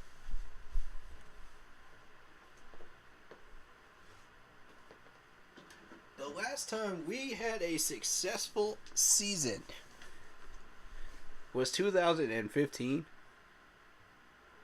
That's too long. That's way too long. That's far too long. And by the way, if you got the bling, flash it. I got the bling. I'm flashing it. When it took this long since the days that when this man, Thomas Davis, was in his prime to consistently start winning again, that's too long. I'm sick of this, y'all. We need a wake-up call. We need a culture change. And it starts with firing Matt Rule today.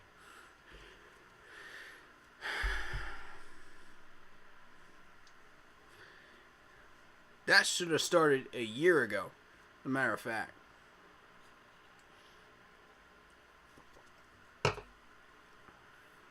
Scott's too timid, man. He wants to keep his job. I don't blame him. I'm not mad at him for that. This is Tepper. It's 100% Tepper. And if we don't find a way to fix this before 2023, we're going to be a year behind. Okay, think about this, y'all. Tom Brady, Gronk retire. Breeze is gone. Matt Ryan is already out of the division. That's our division to take in 23. If Tom is gone. Unless he pulls another Brett Favre. Which I doubt it. But if he does, there ain't no way this man pulls another Brett Favre after he just signed a deal with ESPN. What was it, Fox Sports? He signed a deal with Fox Sports for like how much money? There ain't no way he's backing out now. That man is retiring after this season. That means 23 is the year that we take this division back. That is the year we take this division back. And we can't do it when we still have Matt Rule as our head coach. We can't have a winning record. We will still be sitting there 8-8 with this roster with Matt Rule in 23. If we keep on this road and we keep Matt Rule around. Is that what you want? Think about it, Mr. Tepper. Think about it real hard, man. We are this close to retaking this division and going to the playoffs again. All we need is one more year of Tom Brady and Gronk retiring. Us building that roster in 22. Look at this depth chart. It's already halfway dangerous already. We're about 3/4 of the way there right now to where we need to be. To completely dominating this division with an iron fist. From 23 on. Breeze is gone. Matt Ryan's gone. Everything that could be a possible threat is gone out of this division except for Brady and Gronk. If we don't take this division back in 23, we're basically saying, Saints, you could have it. Because you know the Falcons ain't going to take it. Bucks ain't going to take it. Because they'll be searching for answers after those two are gone. Because the Bucks had nothing before them. Nothing. And y'all know it's true. 23 is ours. 23 and 24 are ours. All we got to do is take it.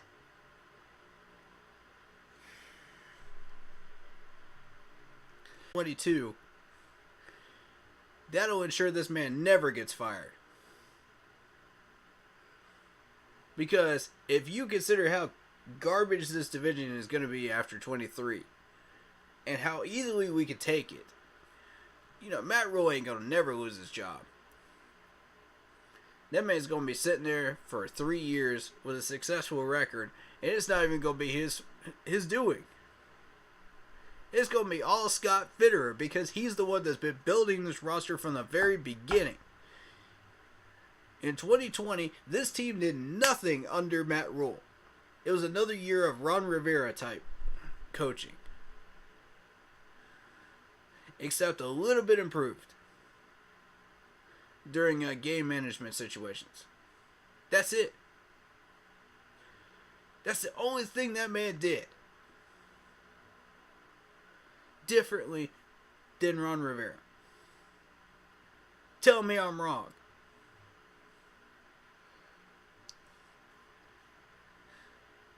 That's a scary thought, folks.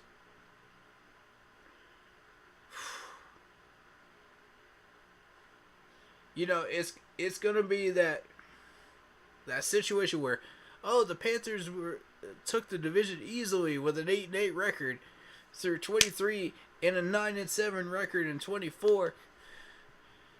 But here comes the but. Here comes the huge but.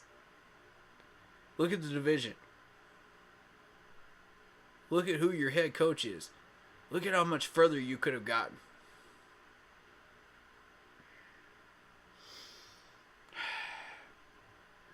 It's like a gigantic asterisk on our record books. Just like Barry Bonds with the steroids era.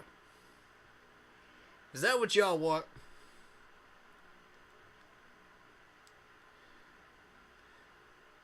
All you Matt Rule enthusiasts, is that what you want? Strap yourselves in, because if Tepper has control of this team, that's what's about to happen.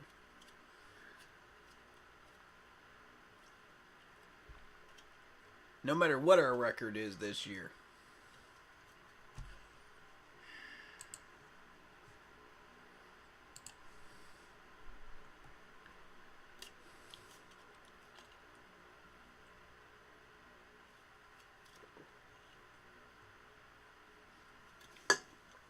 I'm passionate about this, y'all. He's not the right fit for us. When we see that first game against the Cleveland Browns, y'all see exactly what I'm talking about. Because it's the same folks. It's the same ones that are just like gung-ho about our depth chart, our roster being as good as it could possibly be. It's the same ones that complain about why Matt Rule is still here. Meanwhile, the rest of us have been on this trade for forever. We've been on this trade since forever, saying this is not the right fit. And we've listed reasons A, B, C, and D, why. Y'all can't even list one example of why. You just following the freight train.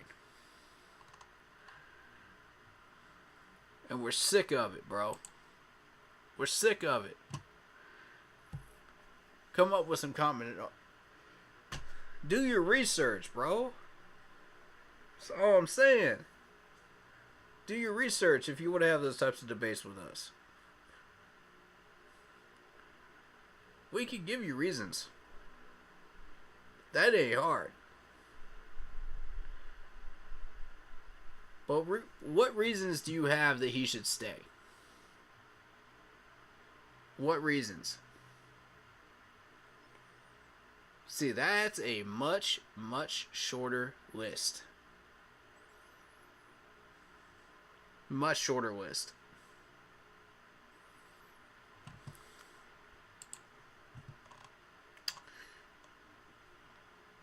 Cleveland Browns, SNL.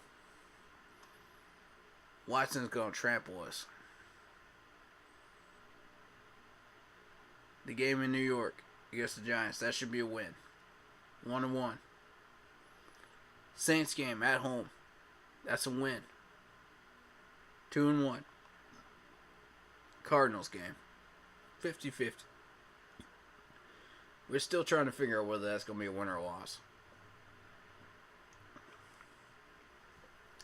But if you know our history, probably a loss. Let's be real. 2-2. Niners have been building their roster up. 2-3. Rams game 2-4. Bucks game 2-5. We roll into Atlanta and we finally get a win in Atlanta. 3-5. We take that immediate loss in Cincinnati. 3-6.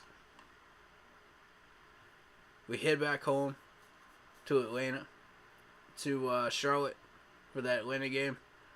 4-6.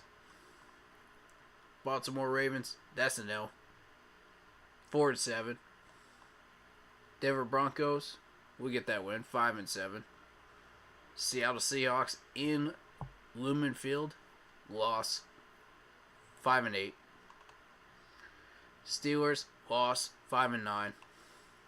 We'll find a way to lose that Steelers game. I guarantee it. Even though it's in Bank of America Stadium, we will find a way to lose that game. Even though the Steelers are terrible, we will find a way to lose that game. Lions, that's our 6th win. Buccaneers, Saints, loss and loss. It ain't complicated, folks.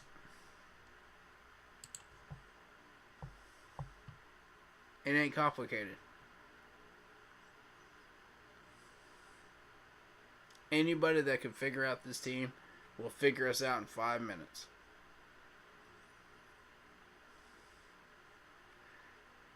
It took these folks half a season to figure us out last year. And that's because we had a really, really good defense. Now the problem is, look who we got in the first 5 games. In the first 6. First 6, man. Actually, count that as first 7. If Cleveland doesn't figure us out, the Saints will. If the Saints don't figure us out, the Rams definitely will. Okay? And if the Rams don't figure us out by that point, Tom Brady will. One of those three teams will expose us for who we really are. All the skeletons in the closet that we never thought we had are going to come out in one of those three games. I can guarantee it. And if you don't think that's going to happen, you clearly haven't been paying attention to Panthers football in the past 5 years. I want to say 7 years, as a matter of fact. 7 years. Because even during the 2018 year, they still exposed all the skeletons in our closet. They still did. Even once we got to the playoffs. I told y'all we weren't doing anything in the playoffs in 18. Nobody wanted to believe me. Nobody wanted to believe me. They thought, oh, well, we got a solid team. We got a solid team. Nah, we just covering up for all our kryptonite weaknesses. Just like we did in 15 with Rimmers. It's the same thing. We never learned anything. We never learned anything. And yet, here we go. Back into the 2018 season, we thought, okay. Maybe we learned something this time. Nope. Nah, try again. Try again. As soon as we got to the playoffs, they exposed all the skeletons. Every one of them. A lot more. They figured out every one of them. Y'all, it's the Saints, man. Come on. Y'all think the Saints, they gonna figure out our weaknesses? The Saints play us twice a year. Alright, who do we play?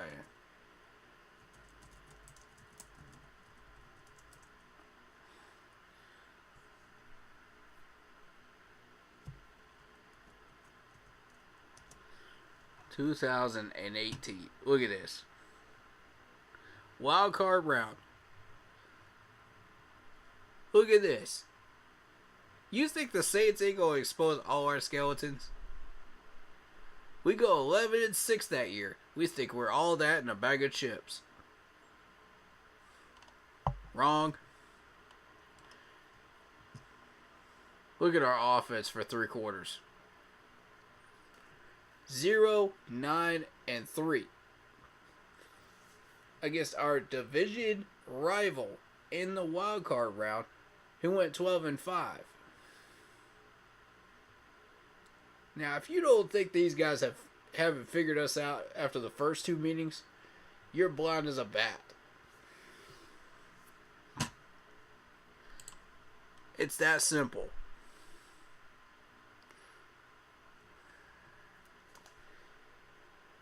That's exactly who we should not have wanted to face in that wild card round.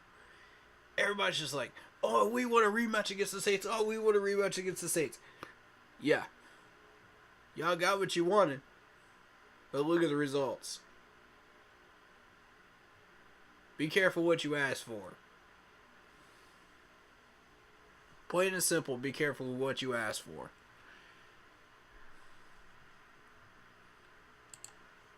So this year.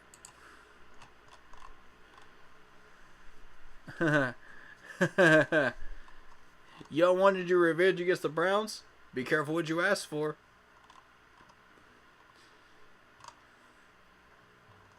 You know? Y'all want to beat Tom Brady? Be careful what you ask for. Y'all wanted to play the Ravens? Y'all thought, oh, well, Baltimore ain't all that. Baltimore ain't in M&T Bank Stadium. We could do that. Week 11. Be careful what you ask for. That is a dangerous team when they are trying for a division spot or a wild card spot after week 10. And they become more dangerous each week. I think we're safe as far as wild card is concerned. If there's another team battling in that division right at that point, and they have the lead, and Baltimore's the second spot, we're safe. Because if they're battling for the lead, we don't have to worry. But if they're battling for a wild card spot, they are extremely dangerous. Past week 14. 14, 15, 16, 17, 18. Those are the weeks where Baltimore becomes extremely dangerous at home. And scary to play. Downright scary to play. In their home stadium. I would not want to deal with that. I would not want to deal with that at all. Matter of fact, let's see what their schedule is. Let's see what they're dealing with this year. Ravens schedule 2022. Let's see.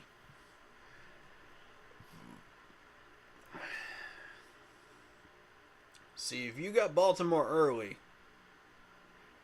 you might have to worry if you're the Titans. You might have to worry if you're Washington. You know, because that's an easy win for them. That's an easy win. Jets are an easy win. You know, they're going to be boosting up their record with these early wins. They should be able to take the Dolphins. And by the time they play the Patriots, they'll be ready. The Patriots better be ready, man. Because that's going to be a battle on the 25th of September. I'm telling you that right now. That's in New England. That's going to come down to the wire. Then they play the Bills. I predict they'd take a loss against the Bills. Bills will give them everything and the kitchen sink. Bengals, that'll be a little closer than people think it will. I see that one going very interestingly right there. That might be worth watching. They get an easy game against the Giants. And then they battle the Browns. They get tested against the Browns in October. That's a 50-50 game, you know. Considering that is in Baltimore, that's a 50-50 game. And I would favor the Browns on that one. Because it's early on in the Ravens' schedule. This is towards the middle, you know. I favor the Browns, even in Baltimore. Tom Brady, they got to take on Tom Brady. Tom Brady's going to shred their secondary, so their secondary is going to be hurting for some answers, you know, as they go up against the Saints. Saints have Winston. Not impressive, you know. He's not going to test their secondary. That's going to be a chance for them to heal up and prepare themselves for us. So by the time they heal up that secondary, Lamar Jackson starts cranking it up. We're going to be in for a battle November 20th. I'm going to tell you that. We're going to be in for it.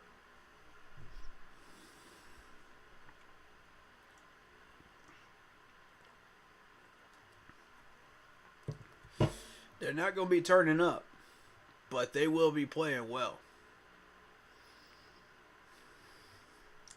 They don't have to worry about the Jags as much. Broncos, easy one. Steelers, easy one.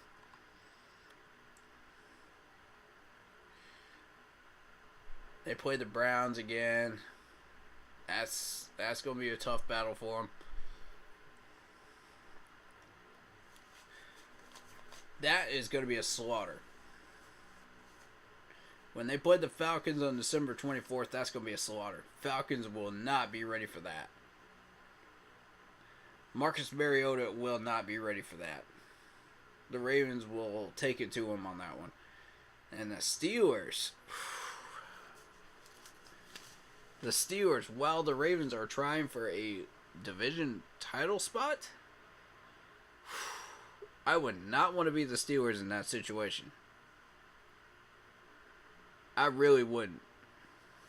With the Steelers struggling where they are right now, trying to rebuild that team, I would not want to be them. And the Ravens have to go on the road against the Bengals to pretty much seal it up. Maybe. I mean, it's a tough sell for me. So maybe we do need to be concerned about this game. Because realistically, if you think about it, they don't really play anybody up until they play the Browns on the 18th after they face us. You know, Broncos are garbage. Steelers are struggling. Jags are mediocre. Falcons are trash. I mean, let's just face it. Falcons are trash.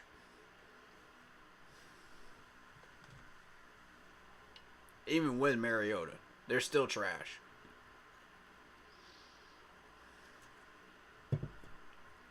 So, you look at it.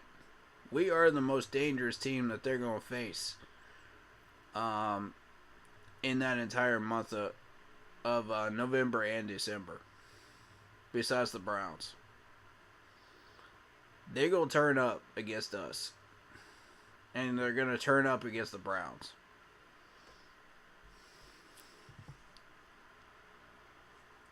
They're not even worried about the Steelers. They're not even worried about the Broncos.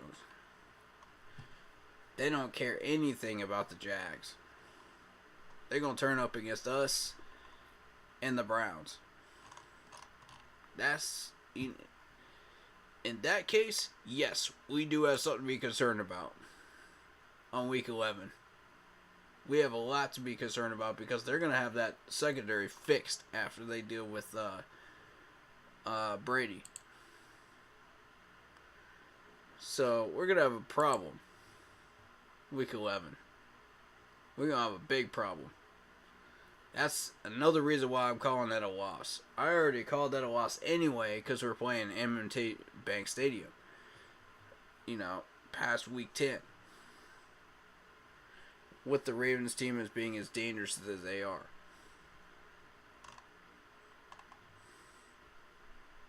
But add that on. Oh yeah. That's not going to be a pretty game. Seahawks.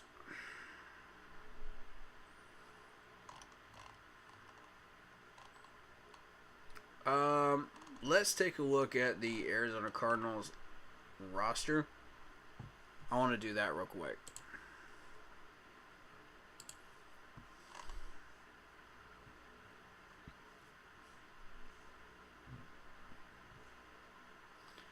First, we're going to take a look at their estimated depth chart to see what we're dealing with. Then we can go from there, right?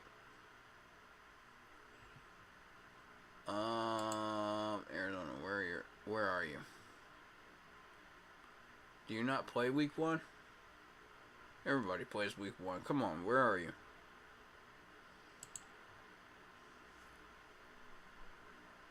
Don't troll me. There you are. There you are. Arizona.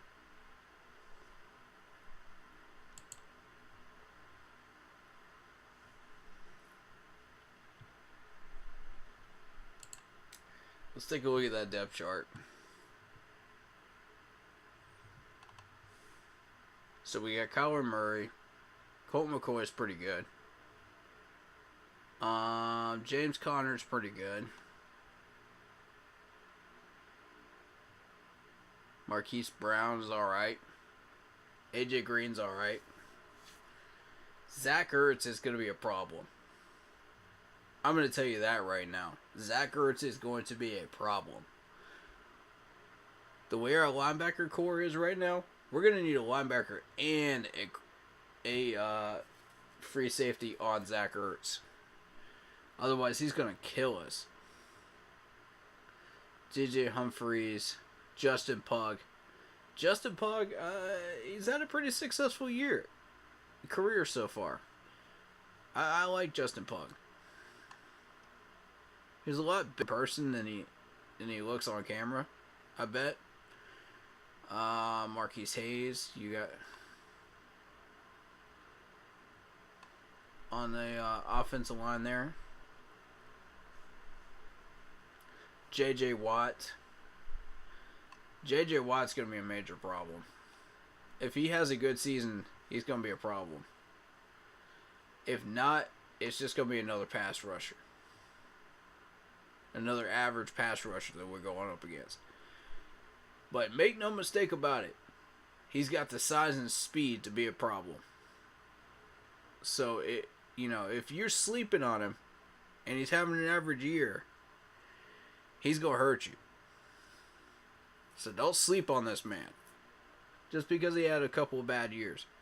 Don't sleep on him. You'll regret that decision. Isaiah Simmons, same thing. Just because you see Isaiah Simmons in that linebacker core right there, don't sleep on this man. I'm telling you. I'm telling you right now. Isaiah Simmons, once he gets cranked up, that man is dangerous. We got to deal with that and Zach Allen too. Oh boy. Buda Baker. Well, Buda Baker isn't really that exciting, but he's had some interesting games though that are enough to catch people's attention.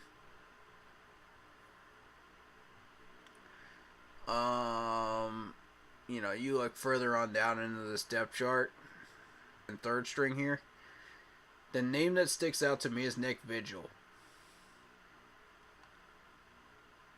Now, on first glance, that's not going to be that exciting to you, but think again.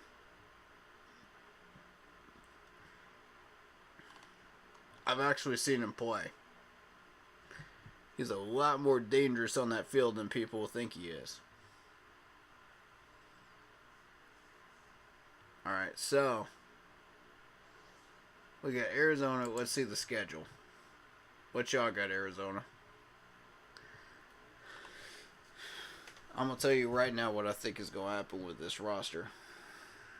Alright, KC, that's a loss. Raiders, that's a loss. Rams, that's a loss. Wow. So Arizona is going to become into Carolina rearing to go in Charlotte in an mid-afternoon game at 4:05 in the afternoon. 4:05, ladies and gentlemen, in the afternoon. Oh, wow. I don't know about this one.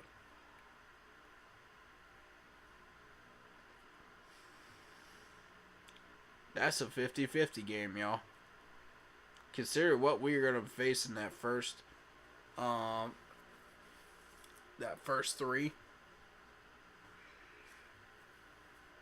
I don't know how I feel about this one.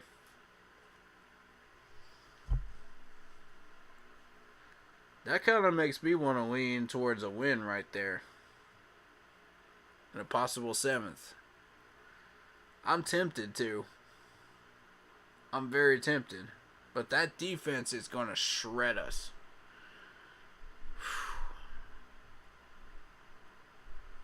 That defense is going to shred us. I don't... If Sam gets any time to throw back there, it'll be checkdowns.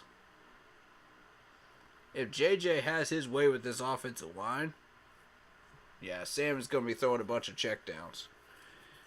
And Zach Ertz is going to kill us on yards after the catch.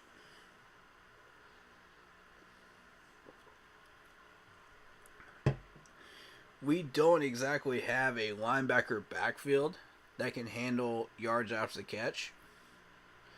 they're more tackle heavy. You know, focus on getting the tackle. Pass coverage wise, they take a little bit of a hit there, which is a little bit of a problem. You know, so this is the one that really starts to become a question mark on this schedule. You know, can we handle this game, or are we going to choke again like we usually do? And I hate to use the C word, but I mean, that's where we are. That's where we are, folks. How many times have we actually done exactly that? Right around that time. Injuries play a factor. We had the O-line playing musical chairs by this point. And I mean, this is week 4. Why do we have the offensive line playing musical chairs in week 4? Because we can't keep these guys on the field. I'll tell you one reason: the turf. The turf is reason number 1. Reason number 2, Matt Rule.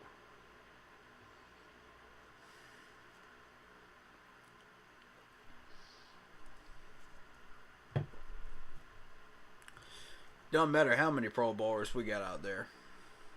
If we can't keep them healthy, we're in trouble. We're no better off than we were last year. And I'm trying to be optimistic here. I really am. And that's why I'm saying, 50-50 in that Cardinals game.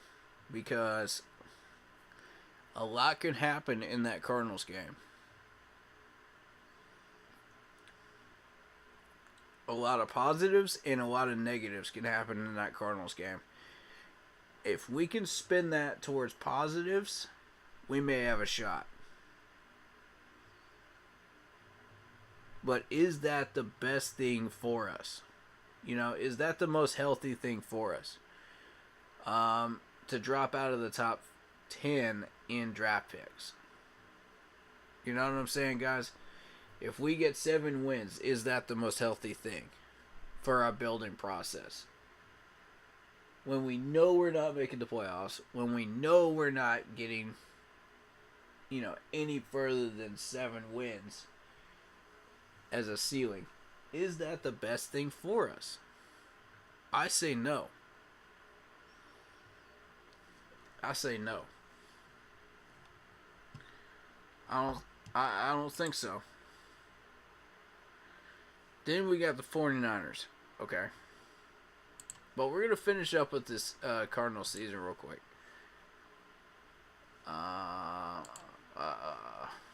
Let's take a look at the rest of this Cardinals schedule while we're here, right? Philadelphia, take it or leave it. Could be a 50-50 game there.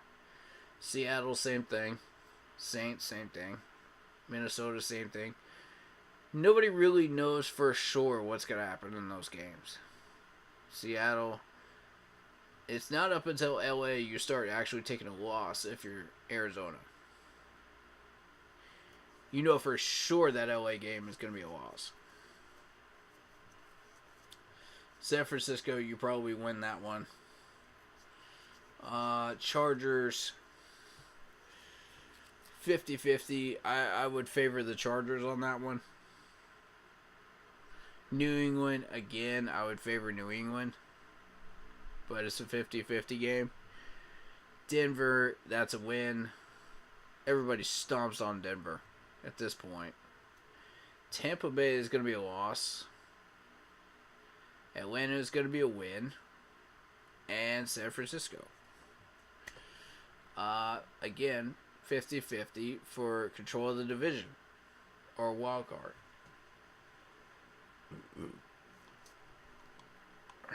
So, that is Arizona.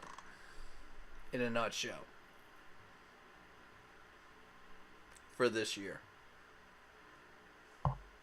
If you guys want me to cover any other teams that are on our schedule or not on our schedule, let me know. I'll be glad to do it. That's what I'm here for. this stream is not just the Panthers schedule release, but it's like everybody's schedule release. So we're taking a look at everybody. You know what I mean? And if we have to accomplish this in 2 streams, we'll do it. But you know, if you guys want me to cover other teams, I can do it. But right now, I'm only covering the ones that are on our schedule. So, San Francisco, I think, would be next, right?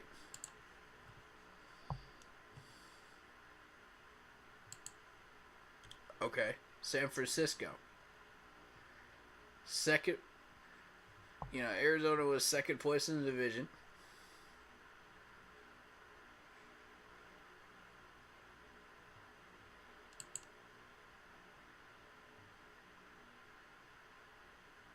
San Francisco was in third.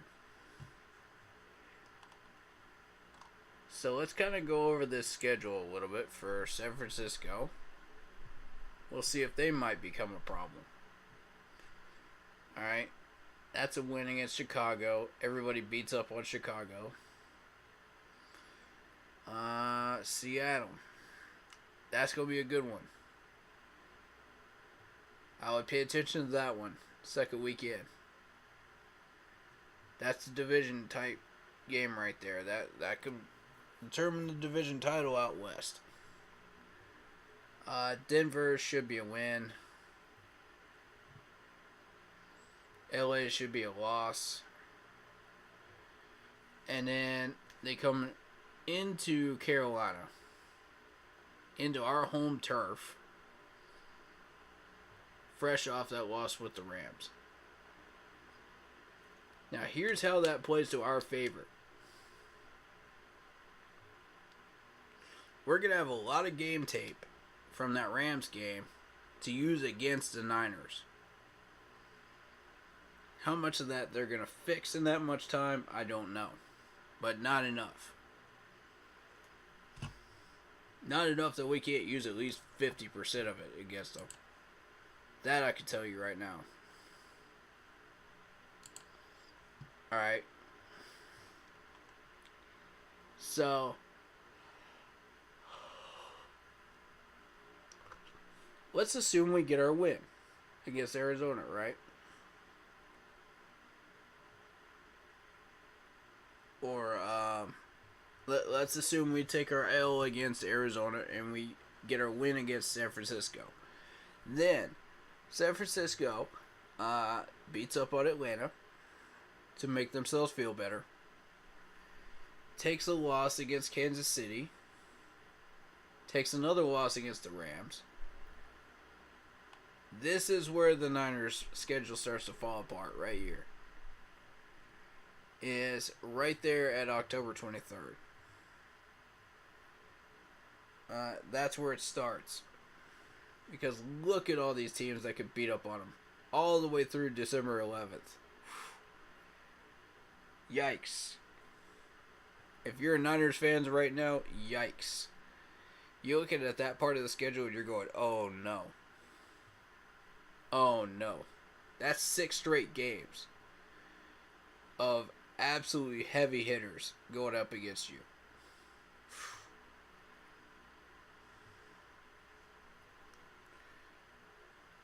Yeah, actually, December 15th. Yeah. So you're talking KC, LA Rams, Chargers, Arizona. Arizona comes in here and beats up on you with their superior defense to a low-scoring game,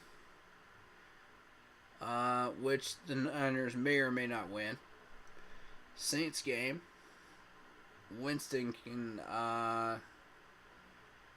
will get beat up, but you know the Saints still have some weapons on offense, so strong chance of that Saints defense beating up on the Niners and making it a close game.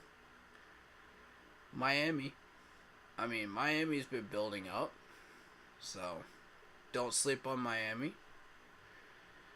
Tampa Bay's got Tom Brady and Gronk. Then you got Seattle. That's right. Seattle's the one with Mariota. Seattle's the one with Mariota. Y'all gotta correct me on this stuff. I'm sorry. That was my bad. That was my bad, y'all. Seattle's the one with Mariota. Either way, you know.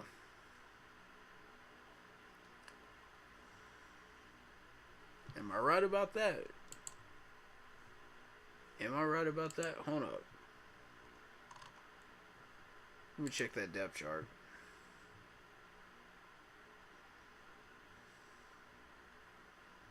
Yeah, San Francisco's got Jimmy G.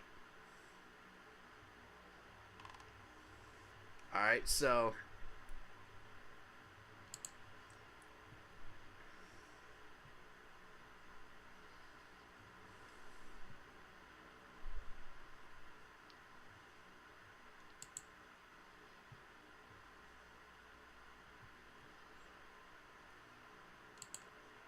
Saints are relying on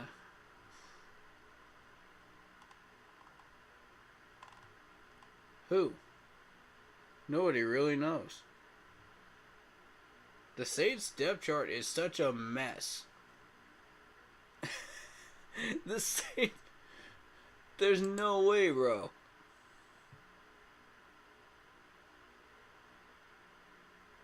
That's the Saints depth chart? Where's the rest of them? Man, you're joking. Alright.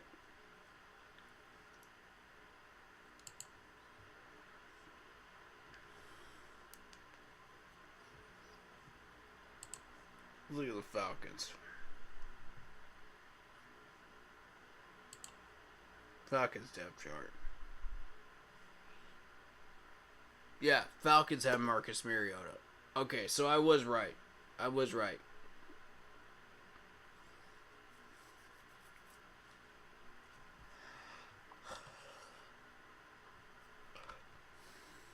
So Seattle is looking for a quarterback, right? Excuse the yawn. I've been very, very busy today, so I am quite tired. Seattle depth chart. Who we got?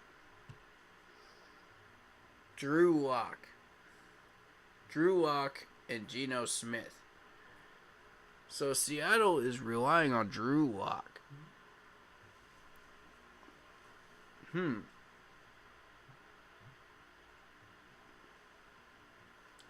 They do still have Metcalf. They still do have Tyler Lockett. But they are severely limited now. Charles Cross.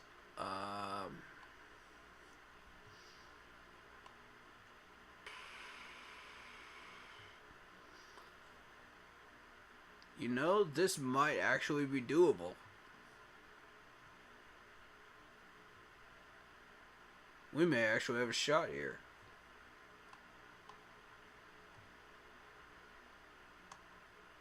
Ken Walker, DS.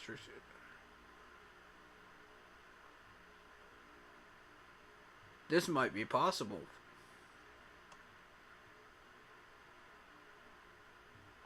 It's going to be tough in Seattle, but this might be possible, y'all.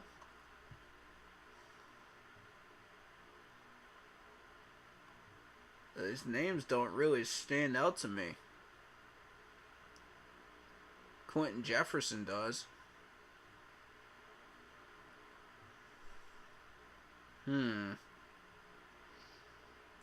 Jamal Adams does.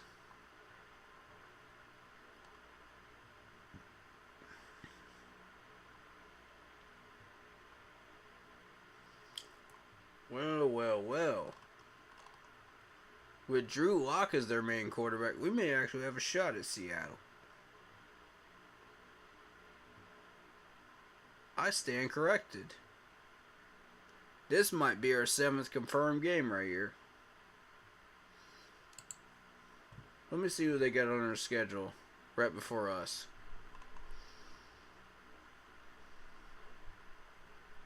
Ooh. Ooh. Wow. I like this.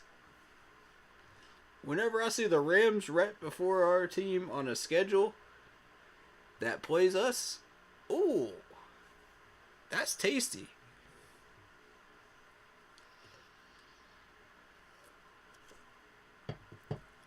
Because you know they're about to take a major loss against the Rams. Wow. Plus Tampa Bay on the 13th. We just hit the jackpot on this spot. We just hit the jackpot.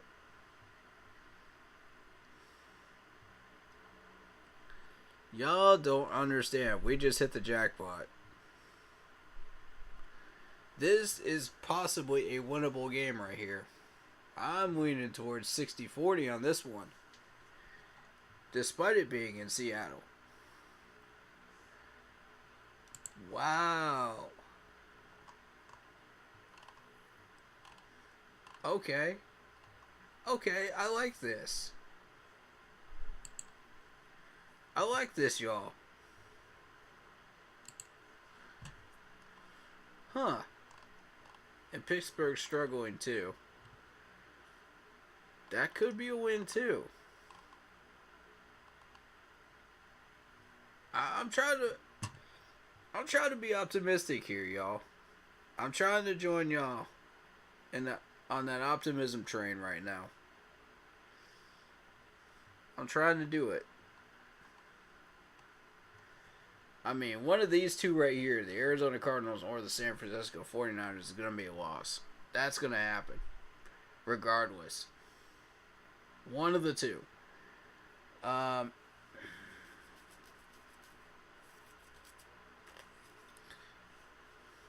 I mean, we already looked at them, so. That is a very, very favorable schedule right there. In our favor against Seattle. Unless they find their quarterback in the next month and a half, this is going to be a very, very interesting situation.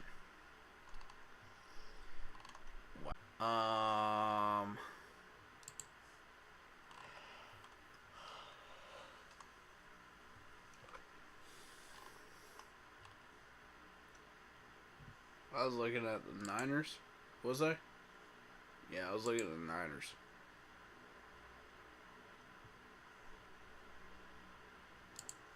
Let's look at the Niners.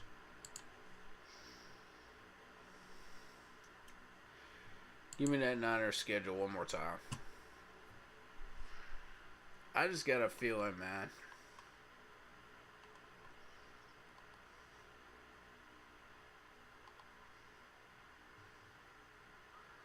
Yeah, Niners are going to take that big loss against the Rams as well.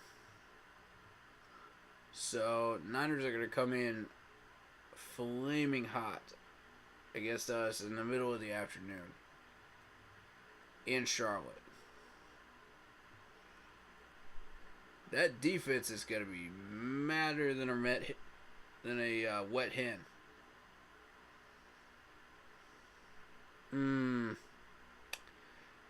I don't know how that's going to roll, to be honest with you. That could be a full defensive battle right there. It could be 21 points or under.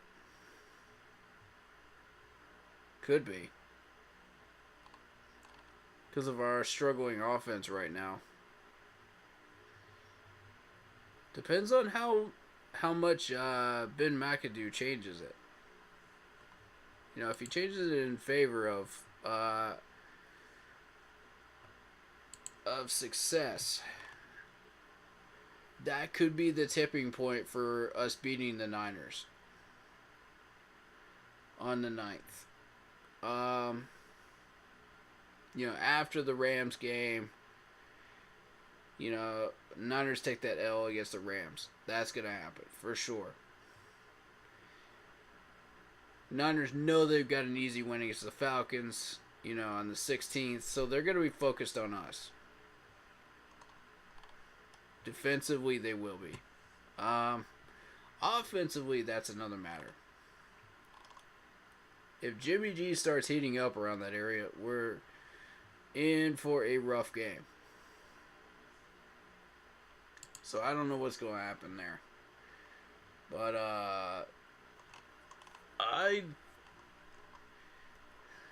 that Seattle game, though, it's starting to look more and more favorable. I'm trying to tell you right now. 4:30 in the afternoon. In Seattle. Just because it's in Seattle isn't going to affect us that much at this point. Even though I said it was earlier. Now I'm saying it probably won't because of the Seahawks roster as of right now. It depends on how much that changes between now and the trade deadline.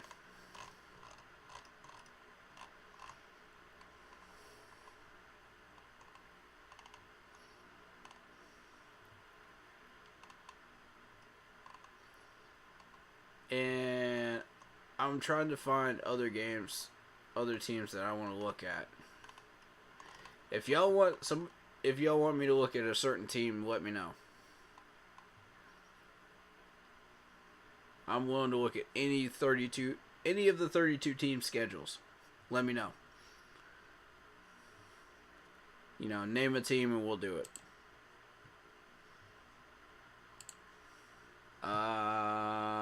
Denver Broncos are still struggling. So, Ravens, I think we already covered. Yeah.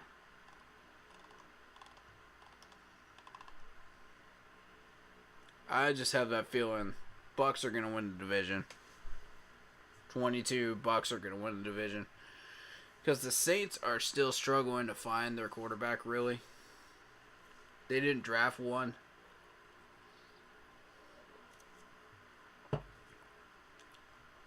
And, the Falcons picked up Mariota.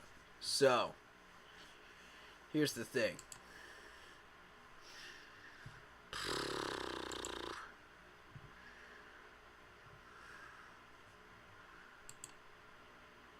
With the Falcons picking up Mariota, that is going to be the difference maker.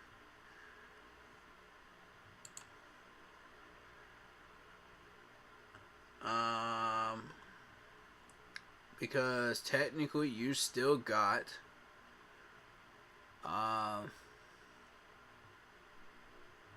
whoa. Y'all see what I'm seeing right now? Are y'all seeing what I'm seeing on this Falcons depth chart right now? There's a certain player at the wide receiver position that's not there. Do you see something that should be there but that isn't? Wow.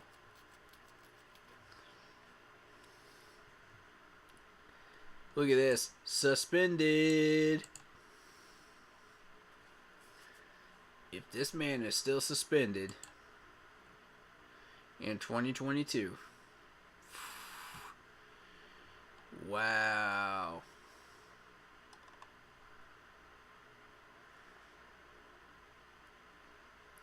The entire 2022 season. They got this man for the entire 2022 season. And he wanted to take the rest of the year off on mental health. Oh, man. Man was trying to get away.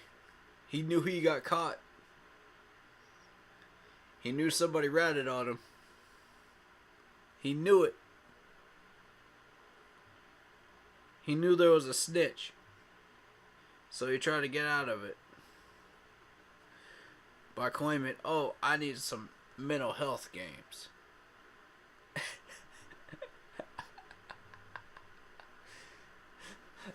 I need a few mental health games to get my mind right.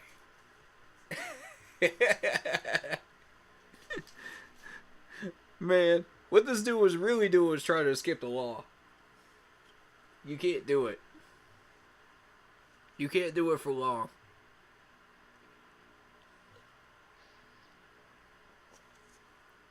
They were on to you, cuzzo. They were on to you, home dog. You can't escape them for long. You keep doing stupid stuff, man. I keep telling our players too, man. Quit doing stupid stuff. The law won't have to bother you. Quit getting in trouble with the law. Quit breaking the law. Quit thinking, there's this mentality out there that, you're only breaking the law if they catch you. That's garbage. You're still breaking the law. Whether they catch you or not, you are still breaking the law. They will catch you eventually, and you will pay the price for your actions. It will happen. Quit believing that stupid mentality. That stupid idea of, you're not breaking the law if you don't get caught. Nah. Quit believing that. That's a lie. That's a lie. Anybody that told you that, that's a lie. Tonight. That's a straight up lie.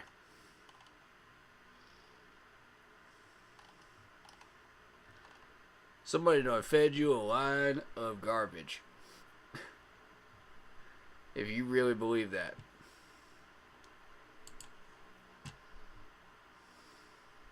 And the decision you have made will come back to haunt you. Every time. Every time. Every single time. It don't matter who you are or who you think you are. Those consequences will come back to haunt you.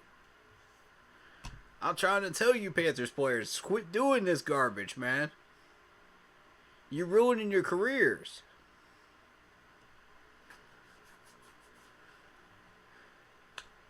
Matt Rule can make all the speeches he wants to. And I can make all the speeches I want to about this stuff. But if y'all ain't willing to listen, that's on you. Okay? Listen, it starts with that mentality right there. It starts with that garbage line that you believe right there. That needs to go out the window. The second you stop believing that, and you recognize that for the lie that it is, then, and only then, can you start taking responsibility for your actions. And once these guys get all these speeches out of the way, it is up to you whether you want to control your own actions or not. Sure, you can go out and break the law if you want to, but there's going to be consequences. You're not going to get away with it for long. Shi Smith, Ian Thomas, we're talking to you, okay? We're talking to guys like you. Use your brains. Okay, please. Use your God-given brains.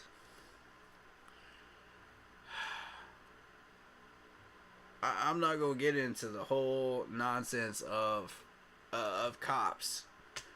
That's not what we're here for. What I'm saying to you is, get yourselves out of trouble. Just because you got that much money doesn't mean you got full clearance to do whatever the heck you want. That's not how it works. The judicial system still is there. Okay? It still exists. Y'all want to throw your careers away? That's your choice. Just don't drag our whole team down with it. And our team's reputation down. Do that somewhere else. Do that outside of Carolina. Because we ain't here for that no more. We don't want to become the Oakland Raiders. We don't want to become the Dallas Cowboys. Okay? If we wanted to become them, we would just hire some Dallas Cowboys cheerleaders. Okay? If we wanted to become the Oakland Raiders, we would hire what's his name? That coach that used to coach for Tampa Bay. Right? Y'all know his name. If we wanted to become that, we would have just hired those soft people.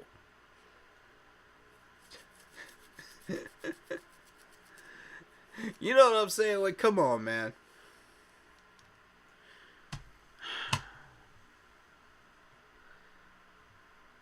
And I'm going to tell you something real quick, though. Dallas Cowboys cheerleaders are not soft at all. If you've ever watched those camps, of those training camps, of the, the competitions of the Dallas Cowboys cheerleaders, those ladies work for those jobs. I'm straight up telling you, they work to the grindstone to earn those jobs.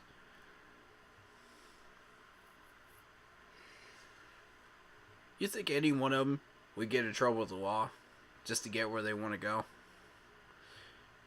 Or get in trouble with the law once they get to where they are at? No. No, man. No. No. No. Because they're using their brains. They know how hard it... Listen. They know how hard it was to get to where they were. They know how much dedication and passion and energy it took. Blood, sweat, and tears to get those jobs. Panthers players, you know this. You know this sacrifice, okay? You know this. Because each and every one of you had to do this to get to where you are. You're going to throw that away by being stupid and thinking you're not going to get caught? Come on.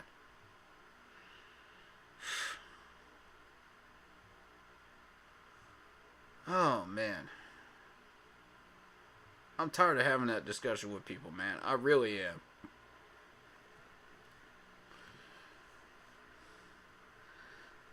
So what's our win-loss prediction for this year? Vietnam ass. Realistically, 6, but I could see 7. And the reason I say we could see 7 is because of the Seattle game. If you look at the Seattle depth chart, it's a bit of a mess. Plus the fact that they play the Rams right before they play us. Does not help Seattle's case. So, just because it's in Seattle doesn't make that game any more feasible for the Seahawks. It actually makes it less feasible for them, really. Let me bring up that depth chart one more time for Seattle. Y'all are really going to find a lot of interesting things in here. Let me find it. I see 7 wins, but I also see us dropping both the Arizona and San Francisco game. That could happen too.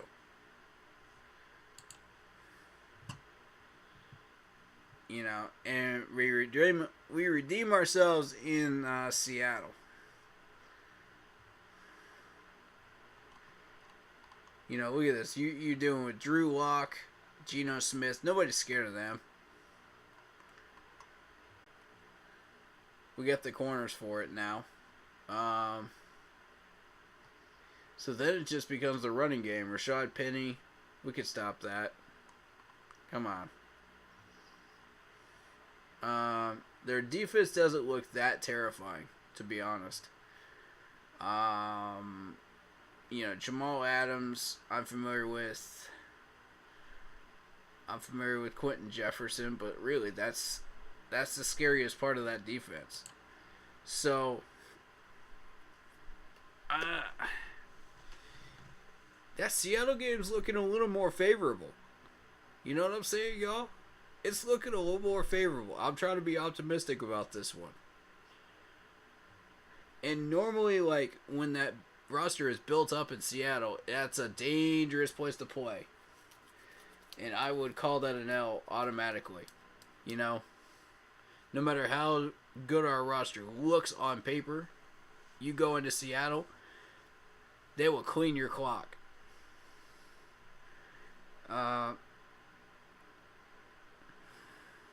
I don't see it. Let me show y'all. Alright, so Cleveland, you're looking at Watson. We're not prepared for Watson. We haven't traded against anybody like Watson. So we're in trouble automatically. Plus, the Browns haven't really lost anybody. So that's not looking good. Win against the Giants. Saints, that's our opportunity to take our split right there against the Saints. You know, they're desperately on the hunt for a quarterback right now. Unless they find one, that's probably going to be a win in our stadium. Yes, they have a dangerous defense. Yes, they have a couple wide receiver weapons, but without a leader, they're headless right now. We got a shot, but we got to take it. Knowing our history of being the Carolina Panthers, and it doesn't matter if this is home or away, right around week 4 and 5, we're going to choke at least one of these two games, if not both. I think both.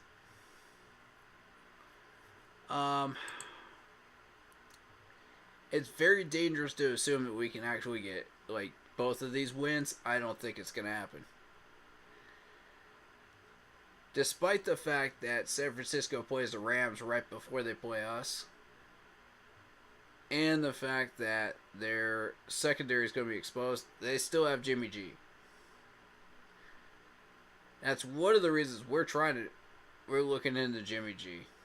The other reason is because we're tired of Sam Darnold. We're looking for a new quarterback. So, if we manage to pull that off, I see it. Rams, that's an automatic loss. All 5 of those games leading up to week 6, with injuries, that's a recipe for an absolute slaughter of a loss right there. So, Tom Brady exposes us the week after. Exposes all the skeletons in our closet. Falcons, we redeem ourselves. We win that one. Cincinnati still has most of the players they had last year. That's a loss. In Cincinnati, of course. Paul Brown Stadium. Yep. That's a loss. Falcons game, that's a win. Baltimore, like I said, this is a less dangerous spot for Baltimore to be in on our schedule for 2 reasons. One, they're going to be fighting for a division title, not a wild card spot. And let me schedule one more time. I think you'll want to see this. The Ravens schedule. Let me get to it.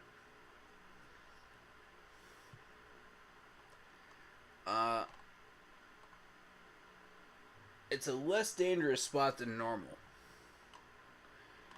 Because they're going to get a bunch of these wins early. They're going to beat the Jets. They're going to beat the Dolphins. They're going to go 50-50 against the Pats. 50-50 against the Bills. Um, Bengals, they'll put up a good showing, but they'll probably lose. Giants, that'll be a win. Then the Ravens take on the Browns. That'll be an interesting game. Tom Brady exposes them. Saints expose the rest of them on defense. And then they take us on. So, we will be the last dangerous team they play until the Cleveland. So, they're going to be focused on us. However, these are division record builders right here. Jacksonville, Broncos, Steelers, Falcons, Steelers. All of those are win builders, on their chase for the division title. So, realistically, they're going to be focused on us. Now, what's bad about this is in Baltimore. M&T Bank Stadium, not a favorable place when they are focused 100% on us. And they're trying for a division title. It's not a good thing.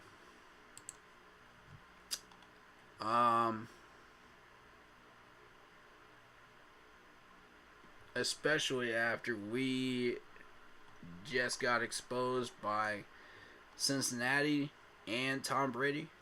That's oof. I'm not looking forward to that one. Denver Broncos, that should be a win. Bye week. Heal ourselves up. Seattle again. We talked about them. 60-40 in our favor. Pittsburgh should be a win because of how much the Steelers are struggling right now. But knowing us in our history with the Steelers, we don't have a very good record against them. Yes, it is in our stadium, but it's the Steelers. Come on. History has shown us that we don't have a good record against them, and it's not going to end well. That's a record builder for Pittsburgh. They need it if they want to compete with the Ravens, who I believe will take that division. Detroit, that should be a win. And then we take both of those L's against the Saints and the Buccaneers at the end of the year. Because at that point, we're out of the race. It won't matter. That's where we're at. I see 7. But, 7 if we're lucky. If Seattle does not find their quarterback in that much time, and they're dealing with Drew Lock right now, it's a possibility. And I'm trying to be extremely optimistic here. And I'm rarely ever this optimistic when it comes to a Seattle game. Rarely. But the fact that Russell Wilson is now out of there, interesting, right? Where did Russell Wilson end up, actually? Where did he end up? I forget now.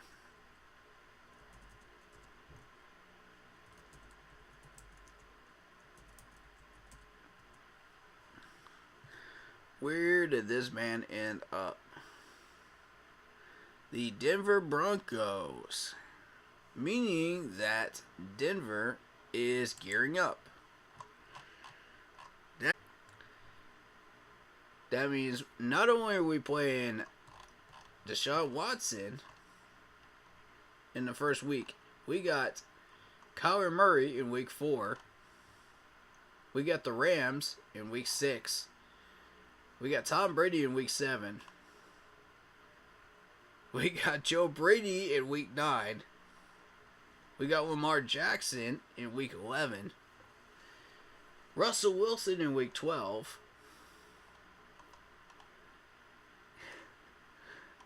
I mean, really. Really, though. And then Big Ben is gone now, I think, right? He retired. So, you got Tom Brady in week 17, and you got the Saints with whoever quarterback that they settle on, which is probably Winston.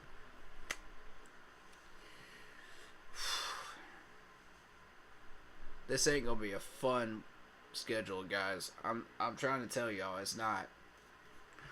I want to see Denver's depth chart. Let's see Denver's depth chart.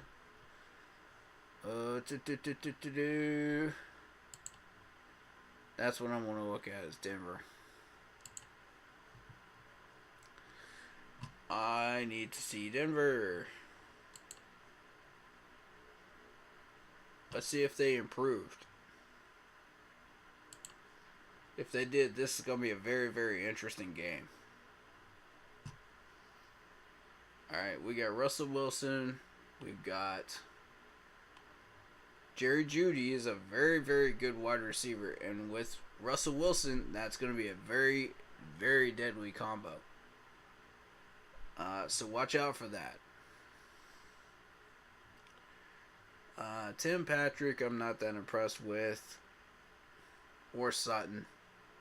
Don't care about that. Javonte Williams, though. Plus Melvin Gordon? Watch out for that running game. Because it's going to be a dual threat running game.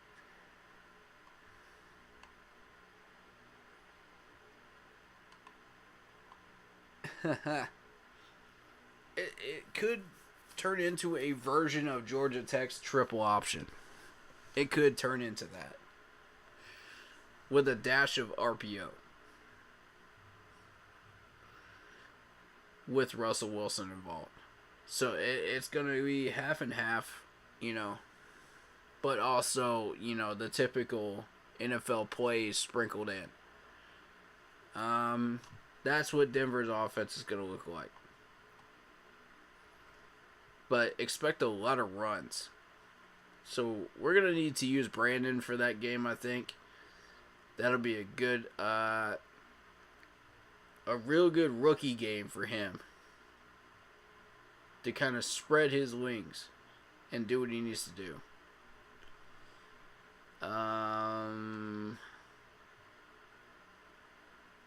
Justin Simmons is very dangerous. Pat Surtain is very dangerous back there. Chubb is dangerous. I don't know, man. The rest of these guys don't scare me. I'm looking at... Okay, Nick Bonito. Y'all remember that name, right? That name should sound familiar to you. We've had him on our roster. Not for very long, but yeah, we had him.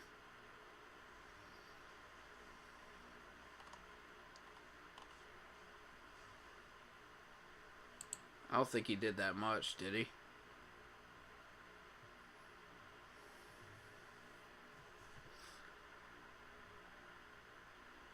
Oh, no. No, we didn't. He was drafted round 2. That's why. Oh, okay, yep. That's why that name sounds familiar. He's a rookie. I apologize, y'all.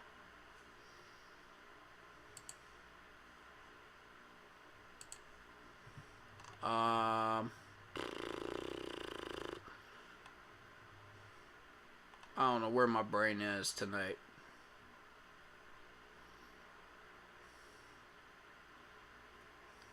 But hey, Lock Poppy, I missed you too, buddy. Much love to you.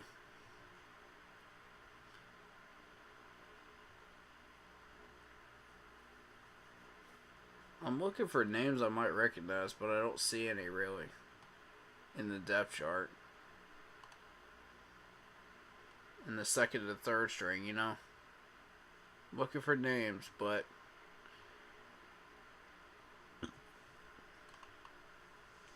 nah, none of these guys really impress me. I think if we can get past Russell Wilson, we got a shot at winning this game. You know, we just got to lock up Judy. And then we just play the waiting game. You know, because if they start running that ball against us with Javonte Williams a lot, then we just throw in Brandon Williams, you know, and we shut that down.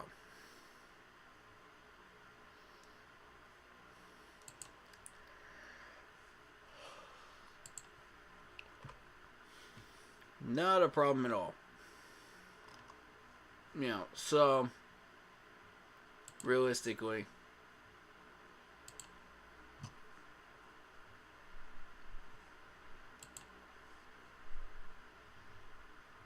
and I love what ESPN did with our depth chart.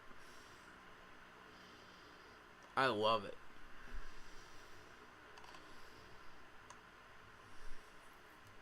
That's beautiful. That's a thing of beauty right there. I actually do really like this depth chart for once. This is the most interesting depth chart we've had in a while. It's still not going to win us more than 7 games, but that's okay.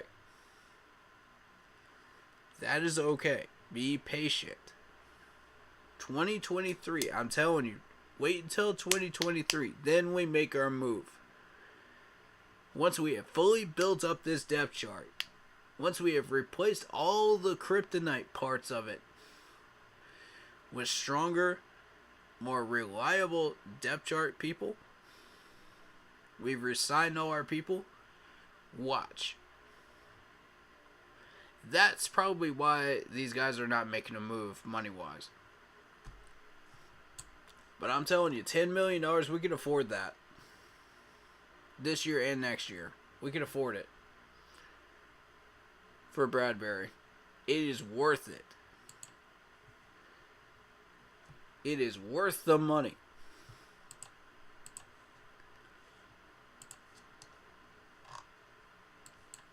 I'm going to, as a matter of fact,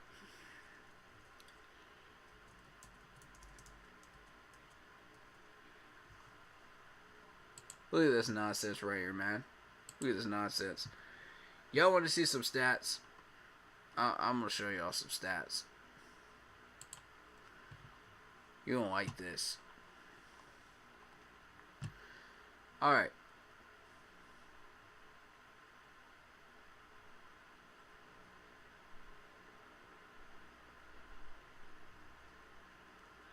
Now,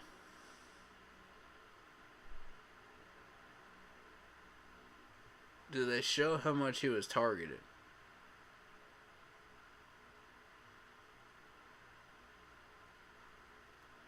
No, they don't. Okay. Pro Football Reference doesn't do that. Alright.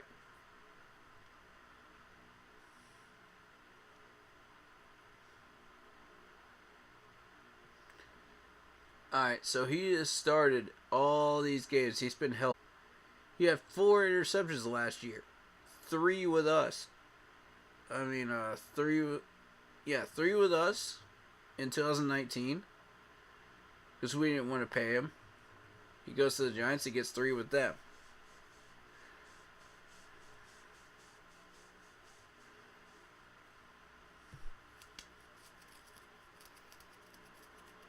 But look at the amount of tackles, man. Look at this. Look at these career numbers right here. I want to highlight this for you guys. Look at the ones in yellow.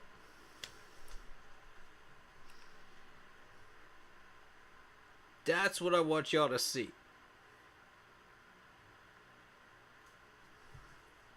77 assists. Now, how many quarters do you know that can log under 100 assists in 380 combined tackles?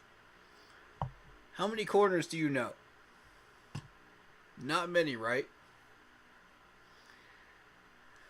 I'm going to show y'all another stat. This was with us for 4 years.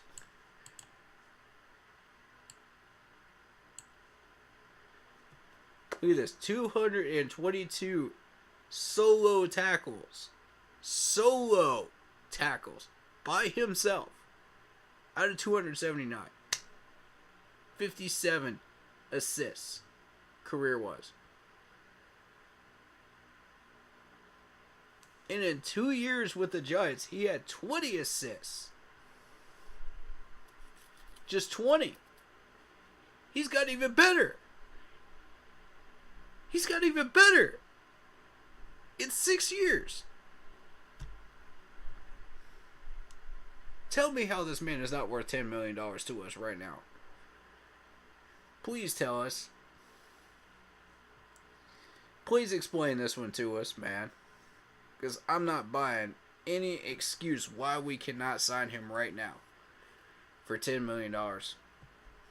A year. For 2 years. I don't see why we can't do it. 7 tackles for a loss. For us. 3 QB hits. Okay? 3 QB hits. Are y'all seeing these stats?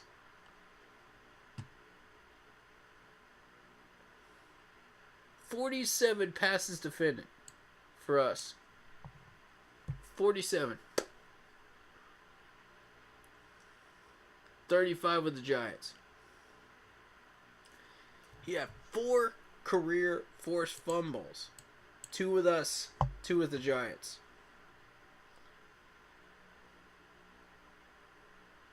And 3 of those were fumble recoveries for the Giants. Look at this. Look at this. 3 fumble recoveries for the Giants. Oh my goodness.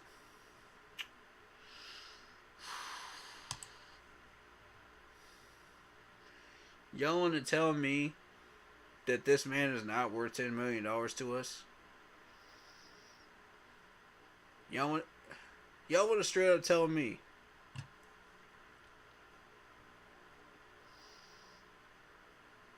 I don't get it, man.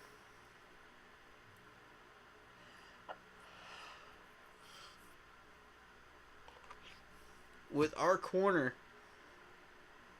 room the way it is right now,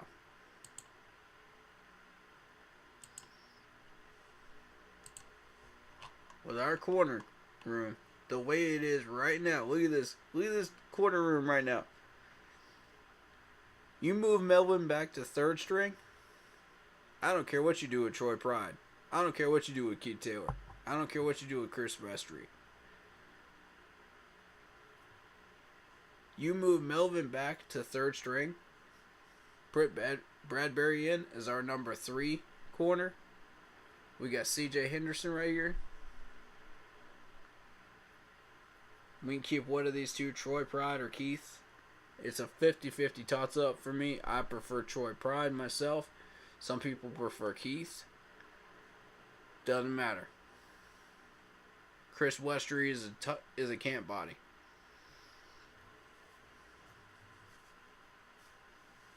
The one that doesn't win this battle goes to the, between these two, goes to the practice squad. That's fine. I am perfectly cool with that. To save room on this roster. If you want to cut one of them, be my guest. At that point, if you want to help out paying for that $10 million for Bradbury, be my guest. Do it. It is worth it. If you cut them both, that's $2 million in dead money. Okay? Dead money. Right now, we don't even have to pay him. Right now, we could cut both of these guys right now, and we could get Bradbury for $8 million out of the 10 that he was originally being paid last year. Think about that. That's a $2 million cut.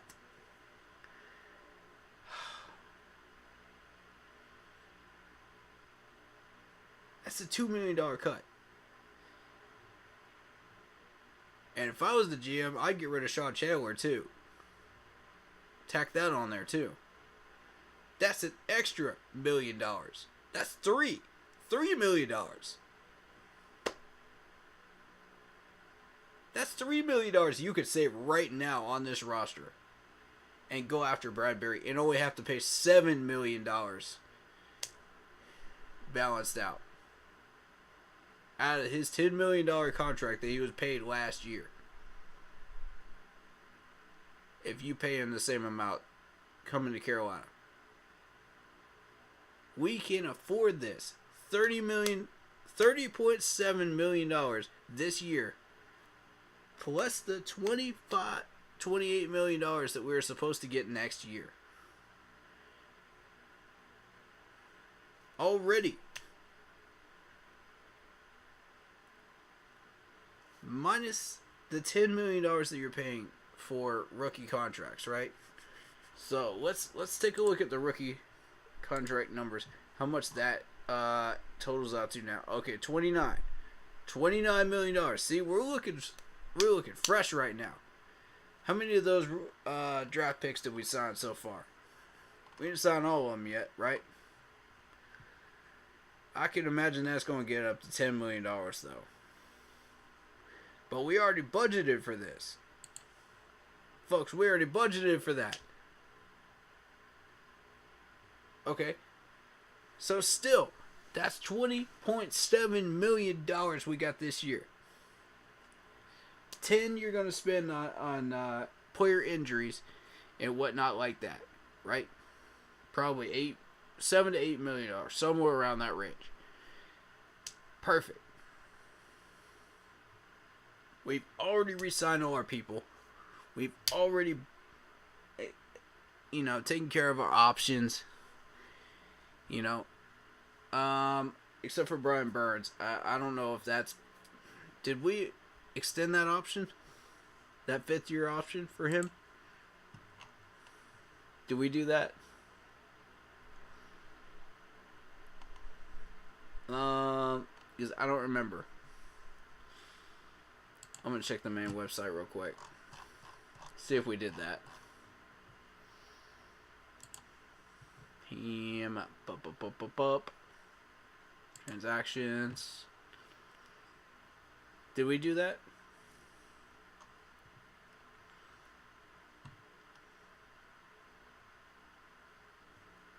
Okay, we waived on Aaron Monterio and wide receiver Aaron Parker. See, I'm not even mad at that. Camp bodies. What did I tell you? What did I tell you? Camp bodies. Is there not interested in that? Alright. So, we have now signed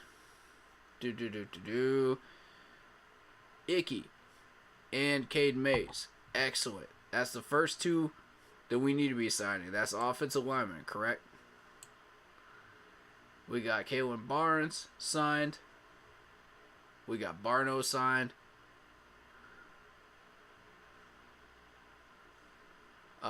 We waived kicker Wareham. Okay, cool with that. Cool with that. Good move. And we re-signed the undrafteds, right? Alright, so there you go. So currently we are trying to sign Brandon Smith, Matt Corral, and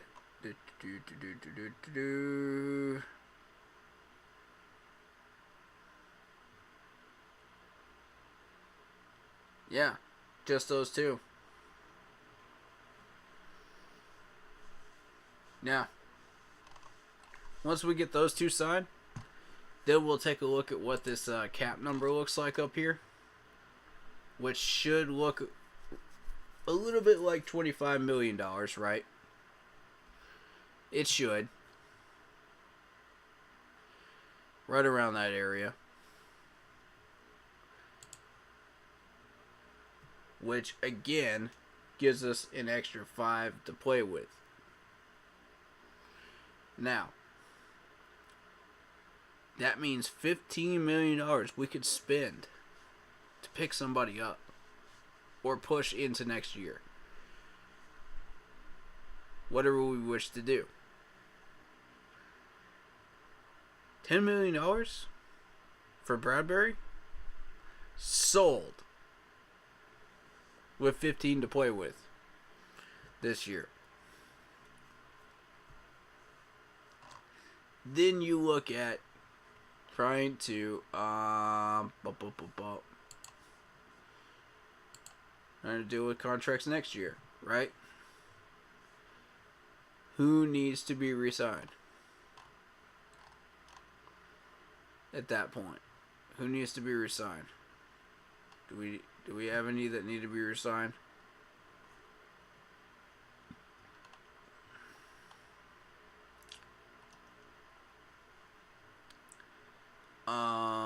Brian Burns, yeah.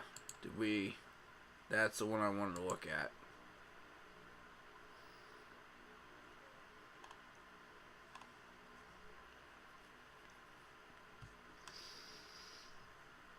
Did we activate his 5th year option? I did not see it in the transactions, but I'm going to double check.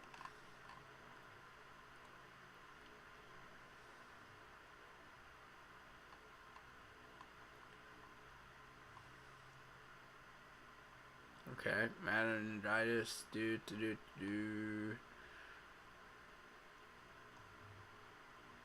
Biggest mistake on our roster right there. Sean Chandler.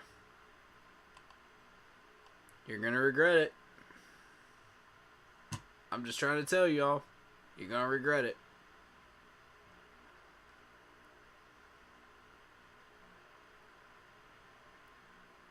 Oh, so we let Dante Jackson walk, and then sign him for cheaper. Nicely done, Scott. That's a gutsy move right there. That's a very gutsy move.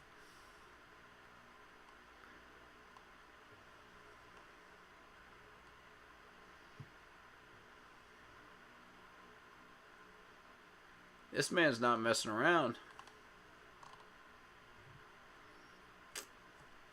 I respect it.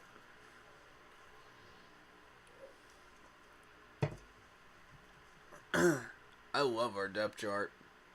I love it. I think there's a lot of room to improve from this year to next year. And we can do it. Depending on what shows up in that free agent room next year. We should have about $15 million to spend.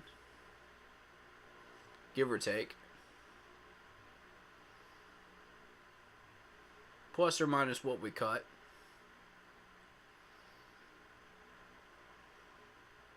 However you want to look at it.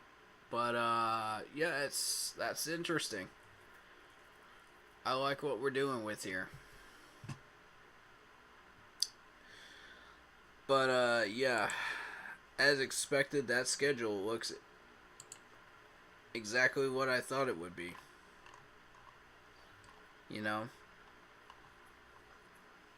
7 wins, possibly. Knowing our track record, though, probably 6.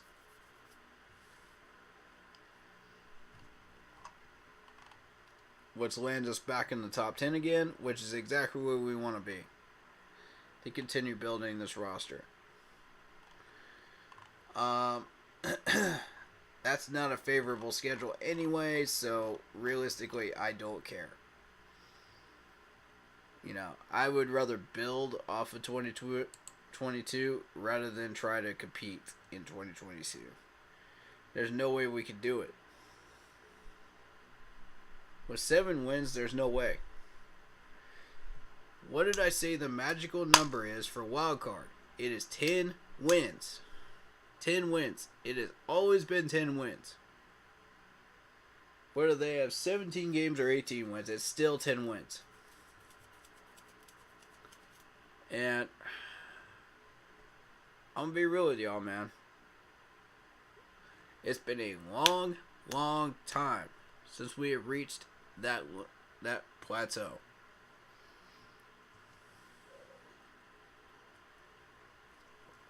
It's been 4 years since we reached that plateau. I don't see it. I don't see it this year. If y'all do, man, let me know. But if y'all, let me know, man. Let me know if y'all see something that I don't. But, that's what we're dealing with here.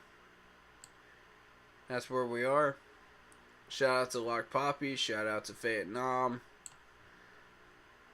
Shout out to Corey McKinney and Kaelyn. And especially my YouTube partner, Carol Hawks, who is healing right now. And also shout out to LD, who is also struggling and healing from his injuries. So, send some prayers out, send some hearts out, send some likes out for those guys and ladies. All who are struggling with those types of injuries and are in the healing process right now. But especially those two.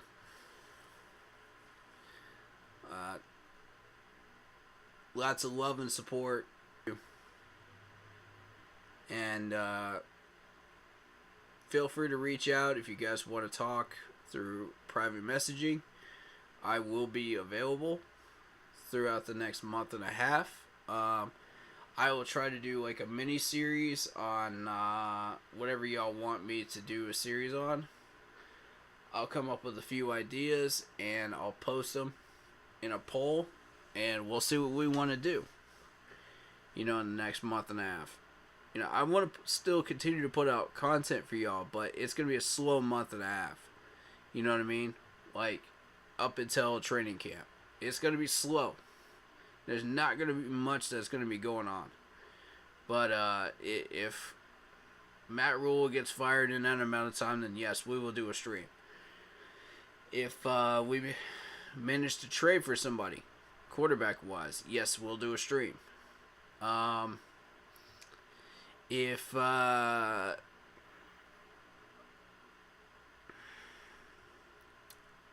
if there's a major free agent pickup like Bradbury, we'll do a stream. Or Ingram. Then yes, we will do a stream on that subject. But beyond that, honestly, there's not much that's going to go on in the next few months. So, up till training camp. This is the slow part of the channel. And for that reason, I do encourage y'all to stick around.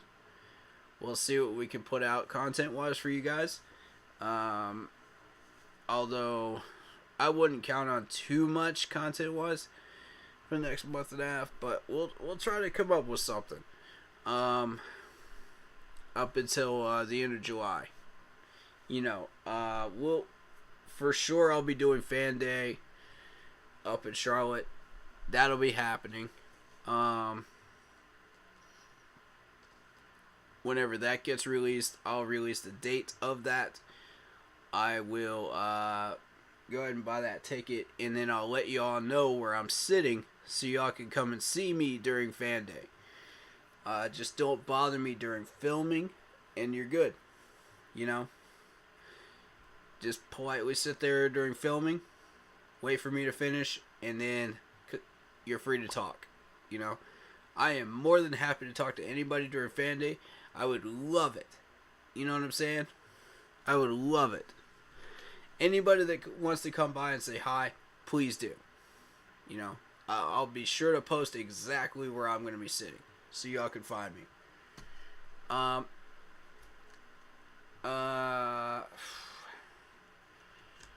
Anything else y'all want me to cover right now? Would y'all like me to look at other teams' schedules? What would you like me to do? Because, you know, I'm down for another hour of streaming if y'all want me to do something, you know. But otherwise, like, realistically, I think I've pretty much covered as much as I feel is necessary to cover.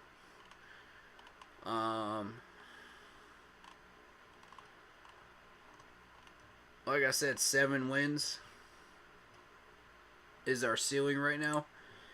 If we get more than 7, bravo. You know what I'm saying? I will be glad to eat crow on that one. But if we don't, you know, we are where we are. And we just build. That's the way I see it. As of right now, I covered all the basic teams that are on our schedule that I felt were relevant to look at the schedules of. We already know the Rams are right through their schedule and just dominate everybody. You know. Browns could be interesting to cover, realistically. But honestly, I don't see any other teams that I really want to look at the schedule of.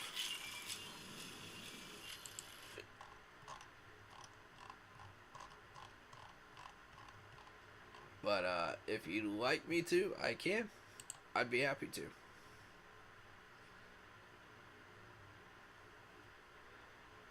Alright, guys. Like I said, mini video series coming in the next month and a half. We'll see what we want to cover. Be checking the Facebook group page for that. Again, that's Keep Pounding in all caps. And we'll go from there. That being said,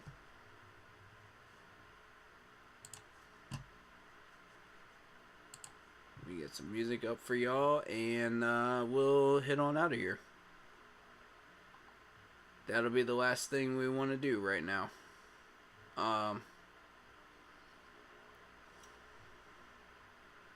And I will send y'all over to who's streaming right now.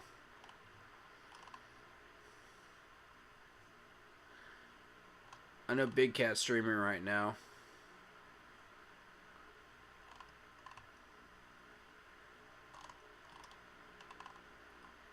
If that's where y'all want to end up, absolutely. Alright, guys. Thank you so much. And as always, keep pounding. Nah. That was weak.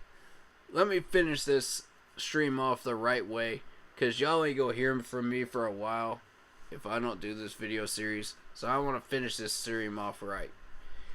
Keep pounding. Thank y'all, man. Appreciate y'all's love and support. Hey, keep an eye on that Facebook group page. Keep an eye on that page. Then y'all will know what the content is coming up. Alright? Y'all won't get it any other way. Watch that Facebook group page. Alright, thank you all so much. Keep pounding.